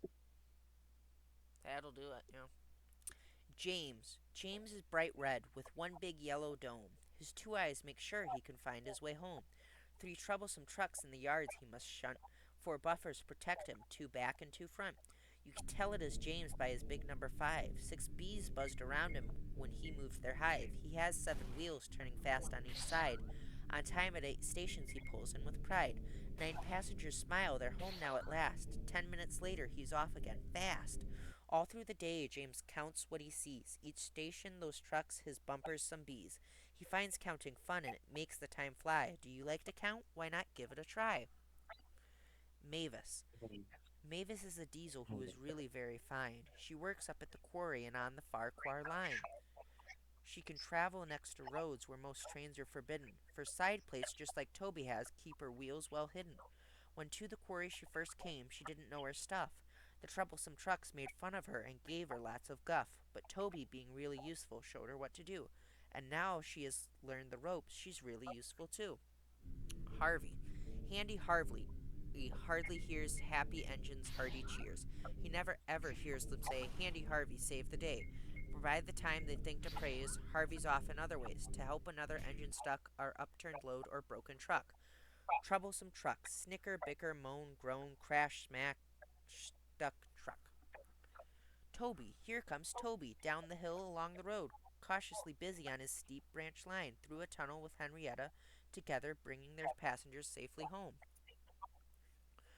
Murdoch. Murdoch is perhaps the strongest engine on the aisle, yet he is very shy and likes to hang back with a smile. He'll never boast or brag that he is stronger than the rest. He simply always works real hard and always does his best. But when there comes a time that there's a tough job to be done, the other engines all admit that Murdoch is the one. So moving heavy loads, whether uphill or in the station, he's earned his strong and shy and kind and steadfast reputation. Gordon Part 3. After a day going fast on the tracks, finally Gordon gets to relax. As the children of Sodor crawl into bed, Gordon pulls slowly into his shed. But even while sleeping and deep in a dream, he's big and important and under full steam. Percy. Percy, though he's green and small, is loyal to the end, and everyone on Sodor knows he's Thomas's best friend. He looks to Thomas for advice on what to do and when, and if he makes a small mistake, he'll simply try again. But though he's small and sometimes shy, he's rarely criticized, for all the engines realize his worthiness is prized. 'Cause every night in rain or shine he heads off without fail, for everyone depends on him to carry all the mail. So when it's dark and all the other engines settle down, Percy loads up all the mail and goes from town to town. And if you're lying in your bed and hear a train go peep, It may be Percy hard at work, chugging you to sleep. Really useful engines. On the Isle of Sodor, engines make life swell. Your engine pals are always there to help your day go well. They come in every color brown, red, green, and blue. Some are steamies, some are diesels, but their bonds run true. Thomas, Percy, and the rest are sure that you will find ease upon the tracks of life if you keep this in mind. On the road or in the station, on straight paths or twisty bends, treat each person that you meet the way you treat your friends. Alright, that's it for the physical books. Oh, my hand. Alright,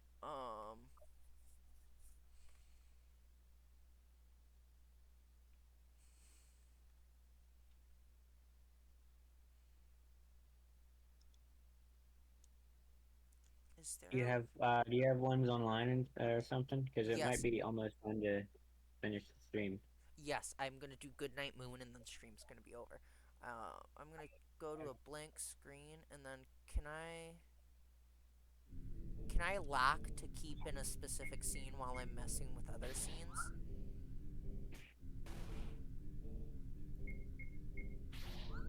Why is why is John Dare so good at so good at dodging attacks? Um, question. In OBS, am I able to stay on I don't know what once that means. OBS? The scenes, like, No, no, no. Okay. Are you able to lock a scene while you're doing something else in another scene? yes. Like, keep it so that stream can only see one scene while I'm messing with a different scene with. Because, like, whenever I click on a scene to mess with it, it automatically switches to that scene for stream. I mean, I don't think so. No? What Okay. are you trying to mess around with? I just want to have it set up so a scene will show the PDF that I have. Oh, it's gonna open it in GIMP, isn't it? God damn it! I don't want to open it in GIMP. I want to open it in whatever I can I open it think with. you're just gonna have to mess with it on stream. Oh damn. Oh, oh, I'm a genius. Oh, I'm a genius. I'm a fucking genius. I figured it out. I'm goaded with sauce. Okay. Uh, it should let me switch to browser shit, and we're gonna make this not visible. Okay. I think yeah, that'll work. Can I full screen this? I don't think so. Okay. Oh well. Good night, moon. Okay, that didn't work at all. Or is it in the? Did it?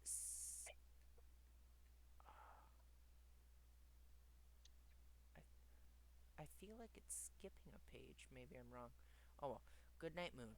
And there were three little bears sitting on chairs, and two little kittens, and a pair of mittens, and a little toy house, and a young mouse, and a comb and a brush, and a bowl full of mush, and a quiet old lady who was whispering hush.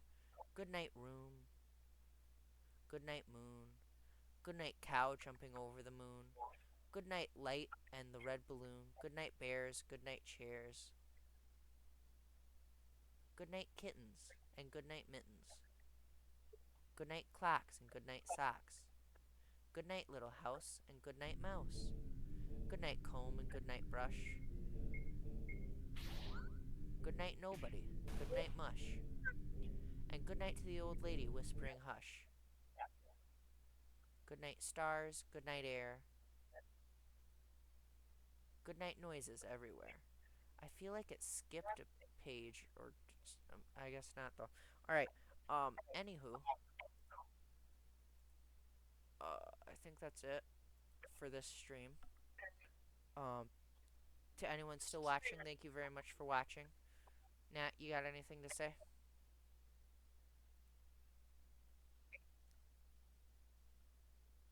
Hello.